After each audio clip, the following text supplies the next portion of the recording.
News and views ആരംഭിക്കുന്നു.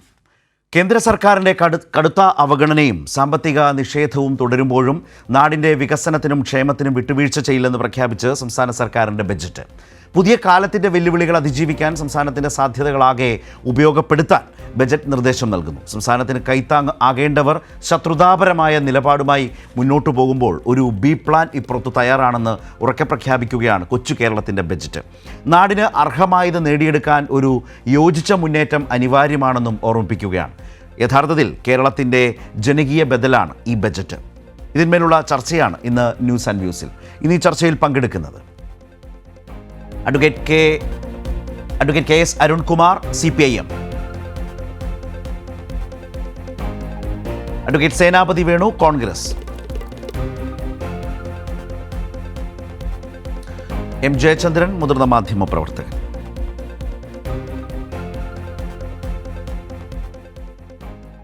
ആദ്യം സേനാപതി വേണുവിലേക്ക്, കോൺഗ്രസ് വക്താവ് സേനാപതി വേണു. അഡ്വക്കേറ്റ് സേനാപതി വേണു, കേരളത്തിൽ ധനപ്രതിസന്ധി ഉണ്ട് എന്നൊരു യാഥാർത്ഥ്യമാണ്. ആ ധനപ്രതിസന്ധിയുടെ അടിസ്ഥാനപരമായ ഒരു പ്രധാനപ്പെട്ട കാരണം കർണാടകം പറയുന്നത് പോലെ, തമിഴ്നാട് പറയുന്നത് പോലെ, ബംഗാൾ പറയുന്നത് പോലെ, BJP ഇതര സംസ്ഥാനങ്ങൾ പറയുന്നത് പോലെ മോദി സർക്കാരിൻ്റെ നയസമീപനമാണ് എന്നുള്ളത് വളരെ പ്രധാനപ്പെട്ട ഒരു വിഷയമായി, യാഥാർത്ഥ്യമായി കേരളം തിരിച്ചറിയുന്നതിനിടയിലാണ് നമ്മുടെ ഇന്നത്തെ ഈ ബജറ്റ് പൂർത്തിയായിട്ടുള്ളത്. അപ്പോൾ അത്തരമൊരു ഘട്ടത്തിലും കേരളത്തിൻ്റെ ഇപ്പോൾ വികസനത്തിലാകട്ടെ ഒക്കെ ഒരു വലിയ മാറ്റത്തിൻ്റെയും പദ്ധതികൾ ഏറ്റെടുത്ത് പൂർത്തിയാക്കി മുന്നോട്ട് പോകുന്ന ഒരു കേരളത്തിൻ്റെ മാറ്റത്തിൻ്റെ ആ ഒരു സ്വഭാവത്തെ ഒരു തരത്തിലും പിന്നോട്ടടിപ്പിക്കാതിരിക്കാൻ പാകത്തിന് എല്ലാ മേഖലകളെയും അഡ്രസ്സ് ചെയ്യുന്ന, അഭിമുഖീകരിക്കുന്ന ഒരു ബജറ്റ് എന്ന നിലയിൽ ഈ ബജറ്റ് വരികയാണ്. നോക്കൂ, അപ്പോഴും ഇപ്പോൾ ഉദാഹരണത്തിന് സർക്കാർ ജീവനക്കാരുടെയും പെൻഷൻകാരുടെയും കുടിശ്ശികയായിരുന്ന DA അതിൻ്റെ ഒരു ഗഡു ഏപ്രിൽ മാസത്തോടൊപ്പം ലഭിക്കുന്നു. കേന്ദ്ര സർക്കാർ റബ്ബർ കർഷകർക്ക് താങ്ങുവില നൽകുന്ന കാര്യത്തിൽ മുഖം തിരിഞ്ഞു നിൽക്കുമ്പോൾ ഈ സാമ്പത്തിക പ്രതിസന്ധിയിലും 10 രൂപ 170 നിന്ന് 180 വരും വിധത്തിൽ താങ്ങുവിലയിൽ 10 രൂപയുടെ വർധനവുണ്ടാകുന്നു. 140 നിയോജക മണ്ഡലങ്ങളിലും ഉൾക്കൊള്ളുന്ന, കവർ ചെയ്യുന്ന 1000 കോടിയുടെ എന്താ വെച്ചാൽ ഒരു ആഗോള സാമ്പത്തിക മാന്ദ്യത്തിൻ്റെ ലക്ഷണത്തിലൂടെയാണ് സമ്പദ് വ്യവസ്ഥ കടന്നു പോകുന്നത്. അപ്പോൾ 140 മണ്ഡലങ്ങളെയും ഒരുപോലെ വിധേയമാകുന്ന 1000 കോടിയുടെ ഒരു നവകേരള സദസ്സിനെ തുടർന്നുള്ള ആ പദ്ധതികളും അവിടെ ഉയർന്നു വന്ന ആവശ്യങ്ങളുമൊക്കെ പരിഗണിക്കാൻ പാകത്തിന് 1000 കോടിയുടെ 140 നിയോജക മണ്ഡലങ്ങളെയും ബന്ധിപ്പിച്ചുള്ള പദ്ധതി. അതുപോലെ വിഴിഞ്ഞം സമയബന്ധിതമായി അതിൻ്റെ വികസന സാധ്യതകളിലേക്ക് കുതിക്കാൻ വേണ്ടിയിട്ടുള്ള ഒരു രൂപരേഖ ഈ ബജറ്റിൽ മുന്നോട്ട് വെച്ചിരിക്കുന്നത്. അതുപോലെ തന്നെ 2.5-3 വർഷക്കാലമാണ് ഇനി സർക്കാരിന് ബാക്കിയുള്ളത്. 3 ലക്ഷം കോടി രൂപയുടെ വികസന പരിപാടികൾ പൂർത്തിയാക്കാൻ വേണ്ട നിർദ്ദേശങ്ങളും അതിൻ്റെ സമീപനവും. ലൈഫിലൂടെ 10,000 കോടി രൂപയുടെ നിർമ്മാണ പ്രവർത്തനങ്ങൾ ഈ മാന്ദ്യകാലത്ത് അതൊരു മാന്ദ്യവിരുദ്ധ പാക്കേജ് പോലെ തന്നെ കാണാവുന്നതാണ് ഇതൊക്കെ. അപ്പോൾ ആഗോള സാമ്പത്തിക മാന്ദ്യത്തിൻ്റെ പ്രശ്നം, അതുപോലെ തന്നെ കേന്ദ്ര സർക്കാർ ധനപ്രതിസന്ധി, ധനപരമായി ഞെരുക്കം സൃഷ്ടിക്കുമ്പോൾ അതിൽ നിന്ന് ധനം കണ്ടെത്തി ഈ പദ്ധതികളാകെ മുന്നോട്ട് കൊണ്ടുപോകാനുള്ള ഒരു സർക്കാരിൻ്റെ താല്പര്യം, ഇതെല്ലാം പ്രകടമാക്കുന്ന ഒരു ബജറ്റിനെ കാര്യമായി പ്രതിഷേധിക്കാനോ വിമർശിക്കാനോ പ്രതിപക്ഷത്തിന് വകയില്ല എന്നുള്ളതൊരു യാഥാർത്ഥ്യമല്ലേ? അത് ശരത്തിന്റെ നിരീക്ഷണം. ഞാൻ കഴിഞ്ഞ ബജറ്റിലെ ഒരു 2-3 നിർദ്ദേശങ്ങൾ, പ്രഖ്യാപനങ്ങൾ അങ്ങയുടെ ശ്രദ്ധയിലൊന്ന് പെടുത്തുകയാണ്. അതുമായിട്ടൊന്ന് തുലനം ചെയ്തിട്ട് വേണമല്ലോ നമുക്ക് ഈ പ്രാവശ്യത്തെ ബജറ്റിനെ ഒന്ന് ചർച്ച ചെയ്യാനായിട്ട്. കഴിഞ്ഞ ബജറ്റിൽ പറഞ്ഞ 2-3 ജനപ്രിയ പദ്ധതികൾ നടപ്പിലാക്കും എന്നാണ് നമ്മൾ വിചാരിച്ചത്. ഒന്ന്, ക്ഷേമ പെൻഷനുകളുടെ തുക 2,500 രൂപയിലെത്തിക്കും എന്നാണ് പറഞ്ഞിരുന്നത്. നടപ്പിലാക്കിയോ എന്നുള്ള കാര്യം ധനമന്ത്രി പറഞ്ഞിട്ടില്ല. ഏതായാലും അങ്ങനെ ഒരു കാര്യത്തെക്കുറിച്ച് ബജറ്റിൽ ഒരിടത്തും കാണുന്നുമില്ല. ഒന്ന്. 2, കഴിഞ്ഞ ബജറ്റിൽ കേരളത്തിലെ റബ്ബർ കർഷകർക്ക് കൊടുത്തൊരു വാഗ്ദാനം ഇപ്പൊ 10 രൂപ വർദ്ധിപ്പിച്ചു വന്ന അതല്ലായിരുന്നു കഴിഞ്ഞ പ്രാവശ്യത്തെ വാഗ്ദാനം.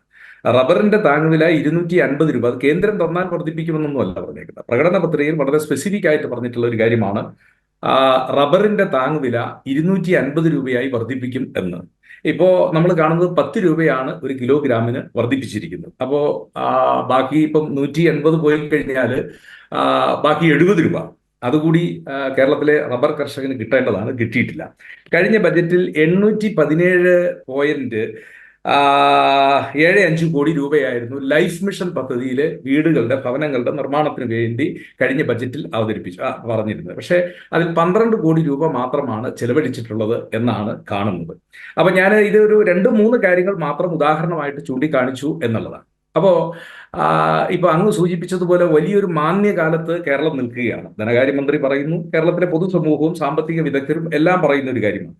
അതായത് 21,827 കോടി രൂപ റവന്യൂ കമ്മി കഴിഞ്ഞ CAG-യുടെ 2023 കണക്ക് പ്രകാരം, 32,523 കോടി രൂപ ധനക്കമ്മിയും 4,2 കോടി ലക്ഷം രൂപ എന്താ പറഞ്ഞേ കടക്കെണിയിൽ നിൽക്കുന്ന ഒരു സംസ്ഥാനമാണ് നമ്മുടേത്. അപ്പോ ഉമ്മൻചാണ്ടിയുടെ ഗവൺമെന്റ് ഞങ്ങൾ 2016 ഇറങ്ങി പോകുമ്പോൾ 1.25 ലക്ഷം കോടിയിൽ നിന്ന് കടക്കെണി 4,29 ലക്ഷത്തിലേക്ക് കയറിയിരിക്കുന്നു എന്നുള്ള ഒരു വലിയ ഒരു ഒരു ഒരു എന്താ പറഞ്ഞേ ഒരു ഞെട്ടിപ്പിക്കുന്ന ഒരു കണക്ക് നമ്മുടെ മുമ്പിൽ നിൽക്കുകയാണ്.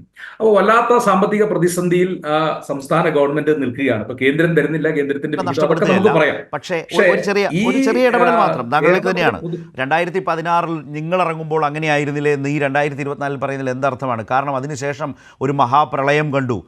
അതുപോലെ തന്നെ കോവിഡ് കാലത്ത് എല്ലാവരും വീട്ടിലിരിക്കുന്നു, ആർക്കും പണിയില്ലാത്ത കാലം, കൂടുതൽ വലിയ ചെലവ് സർക്കാർ ചെയ്യേണ്ട കാലം, കോവിഡിനെ വളരെ ഫലപ്രദമായി പ്രതിരോധിച്ചതിൻ്റെ ഒരു രാജ്യാന്തര ശ്രദ്ധ നേടിയ നാടാണ്. അപ്പോൾ ആ വിധത്തിലുള്ള കാലത്ത് ചെലവ് വർദ്ധിക്കുക സ്വാഭാവികമാണ്.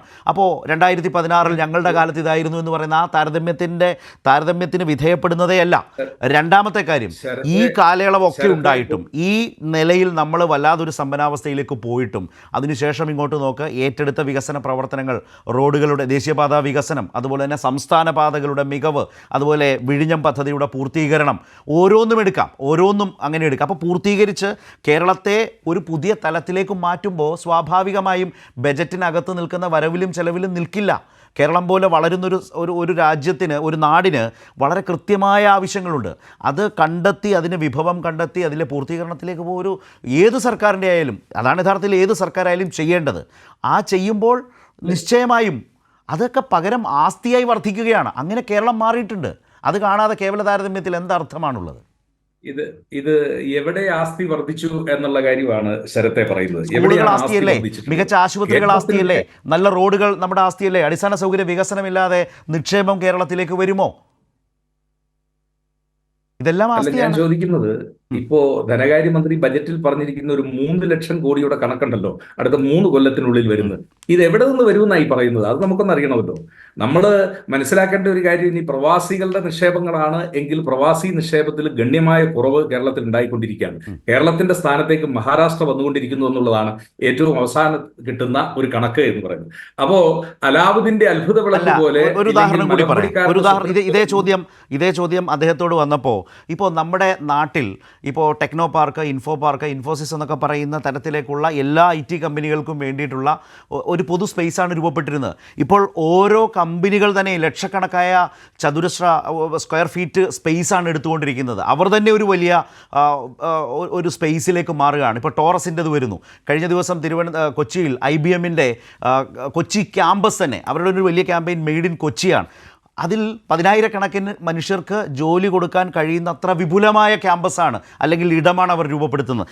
ഇതെല്ലാം ചേരുന്നതാണ് ഈ പറഞ്ഞ 3 ലക്ഷം എന്ന് പറയുന്ന 3 വർഷത്തിനപ്പുറം എത്തിച്ചേരുന്ന നിർമ്മാണ വികസന പരിപാടികൾ എന്ന് പറയുന്നത്. അപ്പോൾ നമുക്കത്ര ലഘൂകരിച്ച് കാണാവുന്ന നിലയിലല്ല ആ മാറ്റത്തിൻ്റെ വരവ് സേനാപതി. അല്ല, ഈ മാറ്റമെല്ലാം പേപ്പറിൽ പറയുന്നതല്ലാതെ IBS-ന്റെ ആരംഭിച്ചു, ടോറസിന്റെ പ്രോജക്റ്റ് ടെക്നോ പാർക്കിൽ തീരാൻ പോകുന്നു. അങ്ങനെ വൻകിട കമ്പനികൾ കേരളത്തെ ഏറ്റവും മികച്ച തൊഴിൽ സാധ്യതാ കേന്ദ്രങ്ങളാക്കി കണ്ടുകൊണ്ട് ഇവിടേക്ക് വരുന്നുണ്ട്. വൻകിട കമ്പനികളും തൊഴിലും വരട്ടെ, അടുത്ത 3 കൊല്ലത്തിന് ശേഷം നമുക്ക് ചർച്ച ചെയ്യാവുന്ന കാര്യം. അതാണ് ഈ 3 ലക്ഷം എന്ന് പറഞ്ഞത്. 3 ലക്ഷം കോടി എന്ന് പറയുന്ന കണക്കെടുപ്പ് അതാണെന്ന് പറഞ്ഞത്. അത് അന്തരീക്ഷത്തിലല്ല, നിലവിൽ തന്നെ പൂർത്തീകരിച്ചതും പൂർത്തീകരിക്കാനുള്ളതുമായിട്ടുള്ളതാണ് നമ്മുടെ നാട്ടിൽ സേനാപതി. നിലവിൽ പൂർത്തീകരിച്ചതിനെ കുറിച്ചല്ല പറഞ്ഞത്. നിലവിൽ പൂർത്തീകരിച്ചതിനെ കുറിച്ചാണ് പറഞ്ഞതെങ്കിൽ ആ ഡേറ്റാസ് നമുക്ക് മനസ്സിലാക്കാം. ഇത് വരാൻ പോകുന്ന 3 ലക്ഷത്തെ കുറിച്ചാണ് പറയുന്നത്. അതായത് 4.29 ലക്ഷം കോടി കടത്തിൽ നിൽക്കുന്ന കേരളത്തിൽ ഇനി പ്രതിവർഷം 1 ലക്ഷം കോടിയുടെ, അങ്ങനെയാണെങ്കിലാണല്ലോ 3 ലക്ഷം കോടി വരികയുള്ളൂ. വികസനം വരുമെന്നൊക്കെ പറയുന്നത് നമുക്ക് ചാനൽ ചർച്ചകൾ കൗതുകത്തോടു കൂടി കേൾക്കാനും സ്വകാര്യ മേഖലയുടെ നിക്ഷേപം, ഈ മൂലധന നിക്ഷേപം കാര്യമായി പർട്ടിക്കുലർ സെക്ടറുകളിൽ സംഭവിക്കുന്നുണ്ട് കേരളത്തിൽ. അല്ല, അതൊക്കെ ഉണ്ടെന്നേ ഞാൻ ചോദിക്കുന്നത്. നമുക്ക് വർത്തമാന കേരളത്തെ കുറിച്ച് ചർച്ച ചെയ്യുമ്പോൾ കേരളത്തിന്റെ ഭക്ഷ്യ സിവിൽ സപ്ലൈസ് വകുപ്പ് മന്ത്രി GR അനിൽ, ഇപ്പൊ എന്നെ വിട്, ഞാൻ കോൺഗ്രസിന്റെ പ്രതിനിധിയായിട്ട് വരുന്നു, ഞാൻ നിങ്ങളുടെ ബജറ്റിനെ എതിർക്കുന്നു. ഭക്ഷ്യ സിവിൽ സപ്ലൈസ് വകുപ്പ് മന്ത്രി GR അനിൽ, ആ അനിൽ പോലും ഈ ബജറ്റിനെ ഇന്ന് പരസ്യമായിട്ട് എതിർക്കുന്നു എന്നുള്ള വാർത്തയാണ് നമ്മൾ കാണുന്നത്. കാരണം എന്താണ്? ഇത് യാഥാർത്ഥ്യ ബോധത്തോടു കൂടിയുള്ള ഒരു ബജറ്റ് അല്ല. എന്താ ആ മന്ത്രി, യാഥാർത്ഥ്യ അത് ബോധത്തോടു വളരെ കൂടിയുള്ള പ്രധാനപ്പെട്ടതാണ്. ബജറ്റായിരുന്നു. കേരളത്തിലെ ഒരു മന്ത്രി അദ്ദേഹത്തിൻ്റെ തന്നെ മന്ത്രിസഭയുടെ ബജറ്റിനെ എതിർക്കുന്നു എന്ന താങ്കൾക്ക് ഉത്തമ വിശ്വാസം നൽകിയ വാചകമെന്ന് പറയും. ഇതാ അപ്പുറത്ത് മുന്നണിയുടെ പ്രതിനിധി ഉണ്ടല്ലോ, നമുക്ക് ചോദിക്കാം. അല്ല, ഞാന് അങ്ങയുടെ ചാനൽ കണ്ടതുപോലെ ഞാൻ ഇന്നത്തെ വാർത്തയിൽ മറ്റ് പല ചാനലുകളും കണ്ടപ്പോൾ ആ ചാനലുകളിൽ മന്ത്രി കൊടുത്ത പ്രതികരണം, ആ പ്രതികരണമാണ് സ്ക്രോളായി ചില ചാനലുകളിൽ അതെന്താണ് പ്രധാന വാർത്തയായിട്ട് സേനാപതി അത് പറഞ്ഞോളൂ. അങ്ങനെ പറഞ്ഞു. അതെന്താണത്? അല്ല, അതാണെന്ന് പറഞ്ഞത്. സിവിൽ സപ്ലൈസ് കോർപ്പറേഷന് ലഭിക്കാനുള്ള കുടിശ്ശികകൾ കൊടുക്കാനുള്ള തുക പോലും ഈ ബജറ്റിൽ വകയിരുത്തിയിട്ടില്ല എന്ന് ബഹുമാന്യായ ഭക്ഷ്യ സിവിൽ സപ്ലൈസ് വകുപ്പ് മന്ത്രി GR അനിൽ പറയുന്നു. അപ്പോ അനിലിനെ പോലെ ഒരു മന്ത്രിസഭയിലെ ഒരാള് ധനകാര്യമന്ത്രിയുടെ ബജറ്റിലെ യാഥാർത്ഥ്യ ബോധമില്ലായ്മ എന്ന് പറഞ്ഞാൽ സംസ്ഥാനം എത്തിച്ചേർന്നിരിക്കുന്ന പ്രതിസന്ധി, ആ പ്രതിസന്ധിയെ അതിജീവിക്കുന്നതിന് വേണ്ടിയുള്ള നടപടികൾ സ്വീകരിക്കാൻ ഈ ബജറ്റിന് കഴിയുന്നില്ല, ഇത് യാഥാർത്ഥ്യ ബോധത്തോടു കൂടി ഉള്ളതല്ല എന്ന് ഈ മന്ത്രിസഭയിലെ ഒരു മന്ത്രി തന്നെ പറഞ്ഞതായി വാർത്തകൾ പുറത്തു വരുന്നു. അത് ചാനലുകൾ റിപ്പോർട്ട് ചെയ്യുന്നു, പ്രധാന വാർത്തയായി റിപ്പോർട്ട് ചെയ്യുന്നു. അഡ്വക്കേറ്റ് അരുൺകുമാർ, ഞാൻ വരാം, സേനാപതി വരാം. അഡ്വക്കേറ്റ് അരുൺകുമാർ, ഇപ്പോൾ സേനാപതി അവസാനം വേണു പറഞ്ഞു വെച്ച ആ വാചകം സ്വന്തം വകുപ്പിൽ നീക്കിയിരിപ്പുമായി ബന്ധപ്പെട്ട് അദ്ദേഹത്തിന് ഏതെങ്കിലും തരത്തിലുള്ളൊരു വ്യത്യസ്ത അഭിപ്രായമുണ്ടെങ്കിൽ അത് ബജറ്റിനെ ആകെ എതിർക്കൽ എന്ന നിലയിലേക്ക് അദ്ദേഹത്തിൻ്റെ ഒരു വ്യാഖ്യാനം നിലനിൽക്കത്തക്കതാണ്. ഇത് പറയുമ്പോൾ 8,000-ൽ പരം കോടി രൂപയുടെ തദ്ദേശ വിഹിതം നീക്കിവെച്ചതുമായി ബന്ധപ്പെട്ട് കഴിഞ്ഞ വർഷത്തേക്കാൾ മുന്നിലാണ് ഏറ്റവും വലിയ നീക്കിയിരിപ്പിലേക്ക് എന്ന നിലയിലുള്ള വിലയിരുത്തൽ ആ മേഖലയുമായി കടന്ന് വരുന്നുണ്ട്. അതുപോലെ തന്നെ വ്യവസായ മേഖലയുമായി ബന്ധപ്പെട്ടുള്ള നീക്കിയിരിപ്പ്, അത് ഓരോ മേഖലയും, ഇപ്പോൾ വിഴിഞ്ഞത്തിൻ്റെ കാര്യത്തിൽ അതുപോലെ ഓരോന്നും നമ്മൾ പറഞ്ഞു. അപ്പോൾ ഈ തരത്തിലൊരു സമീപനം വന്നിട്ടുണ്ട്. പൊതുവിൽ സർക്കാരിൻ്റെ കയ്യിൽ പണമില്ല, പക്ഷേ കേരളം വളരുകയാണ് എന്നൊരു യാഥാർത്ഥ്യം സാമ്പത്തിക സർവേ റിപ്പോർട്ട് തന്നെ മുൻപോട്ട് വെച്ചിരുന്നു.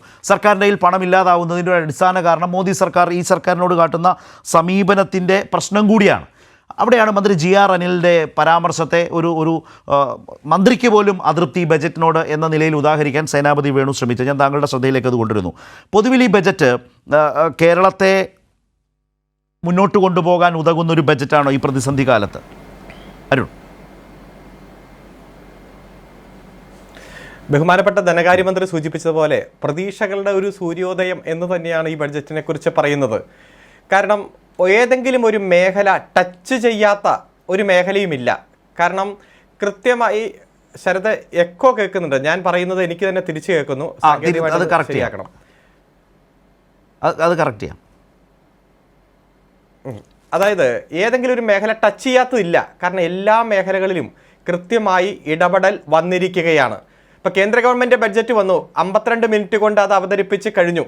അതിൽ ഏതെങ്കിലും തരത്തിലൊരു പുതിയ ഇടപെടൽ ഉണ്ടോ എന്ന് ചോദിച്ചാൽ നമുക്ക് ഒന്നും കാണാൻ കഴിഞ്ഞില്ല. 25 കോടി ആളുകൾ ദാരിദ്ര്യത്തിൽ നിന്ന് മോചനം നേടി എന്നതാണ് പറഞ്ഞത്. പക്ഷെ അതിനുവേണ്ടി മാനദണ്ഡം നിശ്ചയിച്ചു പറഞ്ഞത് സ്വന്തമായി ബാത്റൂമുള്ള എല്ലാവരും ദാരിദ്ര്യരേഖയ്ക്ക് മുകളിലാണ് എന്നതാണ്. അതായത് കൂടുതൽ ആളുകളെ ദാരിദ്ര്യരേഖയ്ക്ക് മുകളിലാക്കാൻ വേണ്ടി രേഖ താത്തി വരയ്ക്കുന്ന സാഹചര്യം നമ്മൾ കണ്ടു. പക്ഷെ ഇവിടെ നോക്കിയേ, വിദ്യാഭ്യാസമായാലും തൊഴിലായാലും സാമൂഹ്യ സുരക്ഷയായാലും അതുപോലെ തന്നെ ഓരോ മേഖല എടുത്ത് പരിശോധിച്ചാലും എത്ര കൃത്യമായിട്ടുള്ള ഇടപെടലാണ് ഈ ബഡ്ജറ്റിൻ്റെ ഭാഗമായിട്ട് വന്നിരിക്കുന്നത്. UDF തന്നെ ഓടെ പറഞ്ഞു, പ്രതിപക്ഷ നേതാവ് ഓടെ പറഞ്ഞു ബഡ്ജറ്റുമായി ബന്ധപ്പെട്ടുകൊണ്ട് കുറച്ച് കാര്യങ്ങൾ. പക്ഷേ UDFൻ്റെ ഓരോ നേതാക്കന്മാരും അതുപോലെ സാധാരണ പ്രവർത്തകരുമെല്ലാം ഈ പ്രതിസന്ധി ഘട്ടത്തിലും ഇത്ര മികച്ച ബഡ്ജറ്റ് അവതരിപ്പിക്കാൻ കഴിഞ്ഞല്ലോ എന്ന് പറയുന്ന സാഹചര്യമാണ് നമ്മുടെ മുന്നിലുള്ളത്. ഇപ്പോഴറിയാം, വലിയ രൂപത്തിൽ കേന്ദ്രം സാമ്പത്തികമായിട്ടുള്ള ഉപരോധം ഏർപ്പെടുത്തുമ്പോഴും ആ ഉപരോധത്തെ അതിജീവിച്ച് മുന്നോട്ട് പോകുമ്പോൾ ഒന്ന് നിയമപരമായിട്ടുള്ള പോരാട്ടം നടത്തുന്നു. 13-ാം തീയതി സുപ്രീം കോടതി ഈ കേസ് പരിഗണിക്കുകയാണ്. 2, 8-ാം തീയതി ഡൽഹിയിൽ വലിയ സമരം നടത്തുകയാണ്. ആ പ്രതിസന്ധി ഘട്ടത്തിലും കേരളത്തിൻ്റെ തനത് വരുമാനം വർദ്ധിപ്പിച്ചുകൊണ്ട് ഒരു മികച്ച ബഡ്ജറ്റ് നമുക്ക് സംഭാവന നൽകിയിരിക്കുകയാണ്. ഒരാൾക്കും വലിയ തരത്തിലുള്ള നികുതി ഭാരം ഏൽപ്പിച്ചിട്ടില്ല. ഇപ്പോൾ വലതുപക്ഷം പ്രതീക്ഷിച്ചത് വലിയ രൂപത്തിലുള്ള നികുതി ഭാരം അടിച്ചേൽപ്പിക്കും, അതിൻ്റെ ഒരു പ്രതിഷേധം ഇന്ന് മുതൽ രേഖപ്പെടുത്താം എന്ന രൂപത്തിൽ തന്നെയാണ്. പക്ഷേ ഒരു രൂപത്തിലുള്ള നികുതി ഭാരവും വർദ്ധിപ്പിക്കാതെ കേരളത്തിൻ്റെ തനത് നികുതി കൃത്യമായി വർദ്ധിപ്പിച്ചുകൊണ്ട് ഏതെങ്കിലും മേഖലയിൽ നികുതി പിരിവ് കാര്യക്ഷമമായി നടക്കാത്തതുണ്ടെങ്കിൽ അത് ശ്രദ്ധയിൽപ്പെട്ട് അത് വർദ്ധിപ്പിക്കാനും പുതുതായി ഉയർന്നു വന്ന മേഖലകളെ ഏറ്റവും കൃത്യമായിട്ട് തന്നെ നികുതി പിരിക്കുവാനും എല്ലാം ഉള്ള തീരുമാനങ്ങൾ എടുത്തുകൊണ്ട് ഒരു ധനകാര്യമന്ത്രി ഏറ്റവും മികച്ച തരത്തിൽ ബഡ്ജറ്റ് അവതരിപ്പിച്ച് മുന്നോട്ട് പോകുന്ന കാഴ്ചയാണ് നാം കണ്ടത്. ഇവിടെ ആരും ഒരു വിഭിന്ന സ്വരം ഉയർത്തിയതായിട്ട് നാം കണ്ടില്ല. ഇതിൻ്റെ ഏറ്റവും ആകർഷകമായിട്ടുള്ള കാര്യം ഇവിടെ നവകേരള സദസ്സുമായി ബന്ധപ്പെട്ടുകൊണ്ട് UDF-ഉം BJP-യും എല്ലാം ഉയർത്തിയ ചില ആക്ഷേപങ്ങളുണ്ട്. ഈ സദസ്സ് ജനങ്ങളുടെ കണ്ണിൽ പൊടിയിടാൻ വേണ്ടിയിട്ടാണ് എന്ന രൂപത്തിലാണ് ആക്ഷേപം ഉയർത്തിയത്. എന്നാൽ നവകേരള സദസ്സിൽ മുന്നോട്ട് വന്ന ആശയങ്ങളെ കൂട്ടിയോജിപ്പിച്ച് അവ പദ്ധതികളാക്കി മാറ്റാൻ 1000 കോടി രൂപ മാറ്റിവെച്ചത് വളരെ കയ്യടിയോട് കൂടിയിട്ടാണ് കേരളം സ്വീകരിക്കുന്നത്. കാരണം നവകേരള സദസ്സിന് മുന്നോടിയായിട്ട് നടത്തിയ മേഖലാതല അവലോകന യോഗത്തിലടക്കം ജനങ്ങൾ മുന്നോട്ട് വെച്ച പദ്ധതികളുടെ പ്രശ്നങ്ങളുണ്ട്. കാരണം കേരള രൂപീകരണത്തിന് ശേഷം തുടക്കം കുറിച്ചിട്ട് ഇടയ്ക്ക് വെച്ച് നിന്നുപോയ വികസന പദ്ധതികൾ പൂർത്തീകരിക്കാൻ വേണ്ടി നടത്തിയ ഇടപെടലുകൾ മുതൽ നവകേരള സദസ്സിൻ്റെ 140 മണ്ഡലങ്ങളിലും ജനങ്ങൾ കൊടുത്ത നിർദ്ദേശങ്ങൾ, ആ നിർദ്ദേശങ്ങളെ പദ്ധതികളാക്കി മാറ്റി ഈ കേരളത്തെ ഒരു നവകേരളമാക്കി മാറ്റുന്നതിന് വേണ്ടി 1000 കോടി രൂപ മാറ്റിവെക്കുകയാണ്. UDF ചോദിച്ചു, UDF MLA-മാരുടെ മണ്ഡലങ്ങളിലേക്ക് വേണ്ടിയിട്ടാണ് ഇത്തരം പദ്ധതികൾ എന്ന മറുപടി കൊടുത്തപ്പോൾ കൃത്യമായി നവകേരള സദസ്സിന്റെ ലക്ഷ്യ പൂർത്തീകരണത്തിലേക്ക് മാറുന്നതാണ് നാം കാണുന്നത്. കൃഷിയുമായി ബന്ധപ്പെട്ടുകൊണ്ട് കൃഷിയുടെ എല്ലാ മേഖലയെയും മുഖ്യധാരയിലേക്ക് കൊണ്ടുവരാൻ വേണ്ടി പണം മാറ്റിവെച്ചിട്ടുണ്ട്. വ്യവസായ മേഖല ഇപ്പൊ കോവിഡ് കാലത്ത് പ്രതിസന്ധി നേരിട്ട ഇടത്തരം വ്യവസായം, ചെറുകിട വ്യവസായം, പരമ്പരാഗത വ്യവസായ മേഖലകളിലെല്ലാം നമുക്കറിയാം ആധുനികവൽക്കരണത്തിന്റെ ഭാഗമായി പരമ്പരാഗത വ്യവസായ മേഖലയെല്ലാം വലിയ പ്രതിസന്ധി നേരിടുന്നുണ്ട്. പക്ഷേ ആ പ്രതിസന്ധിയെ അതിജീവിക്കാൻ വേണ്ടി ഓരോ മേഖലയെയും ഏറ്റവും മികച്ച തരത്തിൽ അഡ്രസ്സ് ചെയ്യാൻ കഴിഞ്ഞിട്ടുണ്ട്. അതുപോലെ തന്നെ വിദ്യാഭ്യാസ മേഖല, ഉന്നത വിദ്യാഭ്യാസ മേഖലയിലടക്കം നല്ല മുതൽ മുടക്ക് നടത്തിക്കൊണ്ട് ഒരു ഉന്നത വിദ്യാഭ്യാസത്തിന്റെ ഹബ്ബാക്കി നമ്മുടെ സ്റ്റേറ്റിനെ മാറ്റാൻ വേണ്ടിയിട്ടുള്ള ഏറ്റവും നല്ല ഇടപെടലുകളും പ്രഖ്യാപനങ്ങളും ഇതിന്റെ ഭാഗമായിട്ട് വന്നിട്ടുണ്ട്. ITഐയും അതുപോലെ തന്നെ സ്റ്റാർട്ടപ്പുകളെയും നൂതന സാങ്കേതിക വിദ്യയും എല്ലാം ഏറ്റവും നന്നായി പ്രയോജനപ്പെടുത്താൻ ആ മേഖലകളിലേക്ക് നല്ല രൂപത്തിലുള്ള പണം മാറ്റിവെച്ചുകൊണ്ട് മുഖ്യധാരയിലേക്ക് അവയെ കൊണ്ടുവരാനും കേരളത്തിന്റെ വികസനത്തിന് ഏറ്റവും ആധുനികമായിട്ടുള്ള സംഭാവന നൽകാൻ വേണ്ടിയിട്ടുള്ള സാഹചര്യം ഒരുക്കുവാനും എല്ലാം ഉള്ള പദ്ധതികൾ ആവിഷ്കരിച്ചിരിക്കുകയാണ്. അങ്ങനെ എല്ലാ മേഖലയും സ്പെസിഫിക് ആയ ഒരു വിഷയത്തിലേക്ക് താങ്കൾ പറഞ്ഞ കറക്റ്റാണ്. അതായത് നവകേരള സദസ്സ് അവിടെ ഓരോ ജില്ലയിൽ ഓരോ നിയോജക മണ്ഡലത്തിൽ ഉയർന്ന ആശയങ്ങളോട് ആവശ്യങ്ങളോട് ഇങ്ങനെ ബജറ്റിൽ 1000 കോടി 140 മണ്ഡലങ്ങളെ അത് മന്ത്രി പ്രത്യേകം എടുത്തു പറയുന്നുണ്ടായിരുന്നു. ഇപ്പോൾ പ്രതിപക്ഷ MLA-മാർ പ്രതിപക്ഷം ബഹിഷ്കരിച്ചതാണ്. പക്ഷേ ബജറ്റിൻ്റെ അലോക്കേഷൻ വരുമ്പോൾ 140 മണ്ഡലങ്ങൾക്കും ഒരുപോലെ തന്നെ വരും വിധത്തിൽ 1000 കോടി നീക്കിയിരിപ്പുണ്ടാകും നവകേരള സദസ്സിൻ്റെ ആശയങ്ങൾ നടപ്പാക്കുന്നതുമായി ആ പദ്ധതികൾ നടപ്പാക്കുന്നതുമായി ബന്ധപ്പെട്ട്. പക്ഷേ ഇവിടെ റബ്ബറിന് 10 രൂപ, ഈ പ്രതിസന്ധിയിൽ ഒരു 10 രൂപ അധികമായി താങ്ങുവില 170 180 ആക്കുമ്പോൾ അത് കർഷകരെ പരിഹസിക്കാനാണ് ഈ സർക്കാർ ചെയ്യുന്നത്. സേനാപതി പറഞ്ഞത് നിങ്ങൾ 250 അല്ലേ പറഞ്ഞത്, എന്നിട്ടാണോ 10 രൂപ കൂട്ടുന്നത് എന്ന നിലയിലെ ഈ പ്രതിസന്ധിയിലും ആ തീരുമാനത്തെയും പ്രതിപക്ഷം കാണുന്നുള്ളൂ. എന്ത് മറുപടി?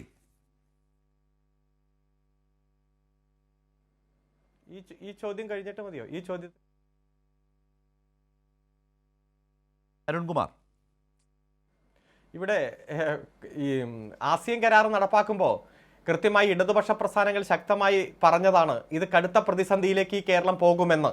അന്ന് റബ്ബറിൻ്റെ വിലയുമായി ബന്ധപ്പെട്ടുകൊണ്ടെല്ലാം നമ്മൾ ഏറ്റവും കാര്യക്ഷമമായി ജനങ്ങളുടെ മുന്നിൽ അവതരിപ്പിച്ചു. കാരണം പൊതുവിപണിയിൽ കേരളം ഉൽപ്പാദിപ്പിക്കപ്പെടുന്ന ഉൽപ്പന്നങ്ങളെക്കാൾ വില കുറച്ച് അന്താരാഷ്ട്ര തലത്തിൽ ഉൽപ്പന്നങ്ങൾ കൊണ്ടുവരും, അത് പ്രതിസന്ധി ഉണ്ടാക്കും. അന്ന് കോൺഗ്രസ് അത്തരം ശബ്ദമൊന്നും കേട്ടില്ല. ഈ റബ്ബറിൻ്റെ മേഖലയിലെ പ്രതിസന്ധിക്ക് കാരണം കോൺഗ്രസ് ആണ് എന്ന് എല്ലാവർക്കും അറിയാവുന്ന കാര്യമാണ്. ഇപ്പോൾ 10 രൂപ വർദ്ധിപ്പിക്കാൻ എടുത്ത തീരുമാനത്തെ ഇവർ വിമർശിക്കുമ്പോൾ ഇതിൻ്റെ പിന്നിലുള്ള യാഥാർത്ഥ്യം അവർ തിരിച്ചറിയണ്ടേ?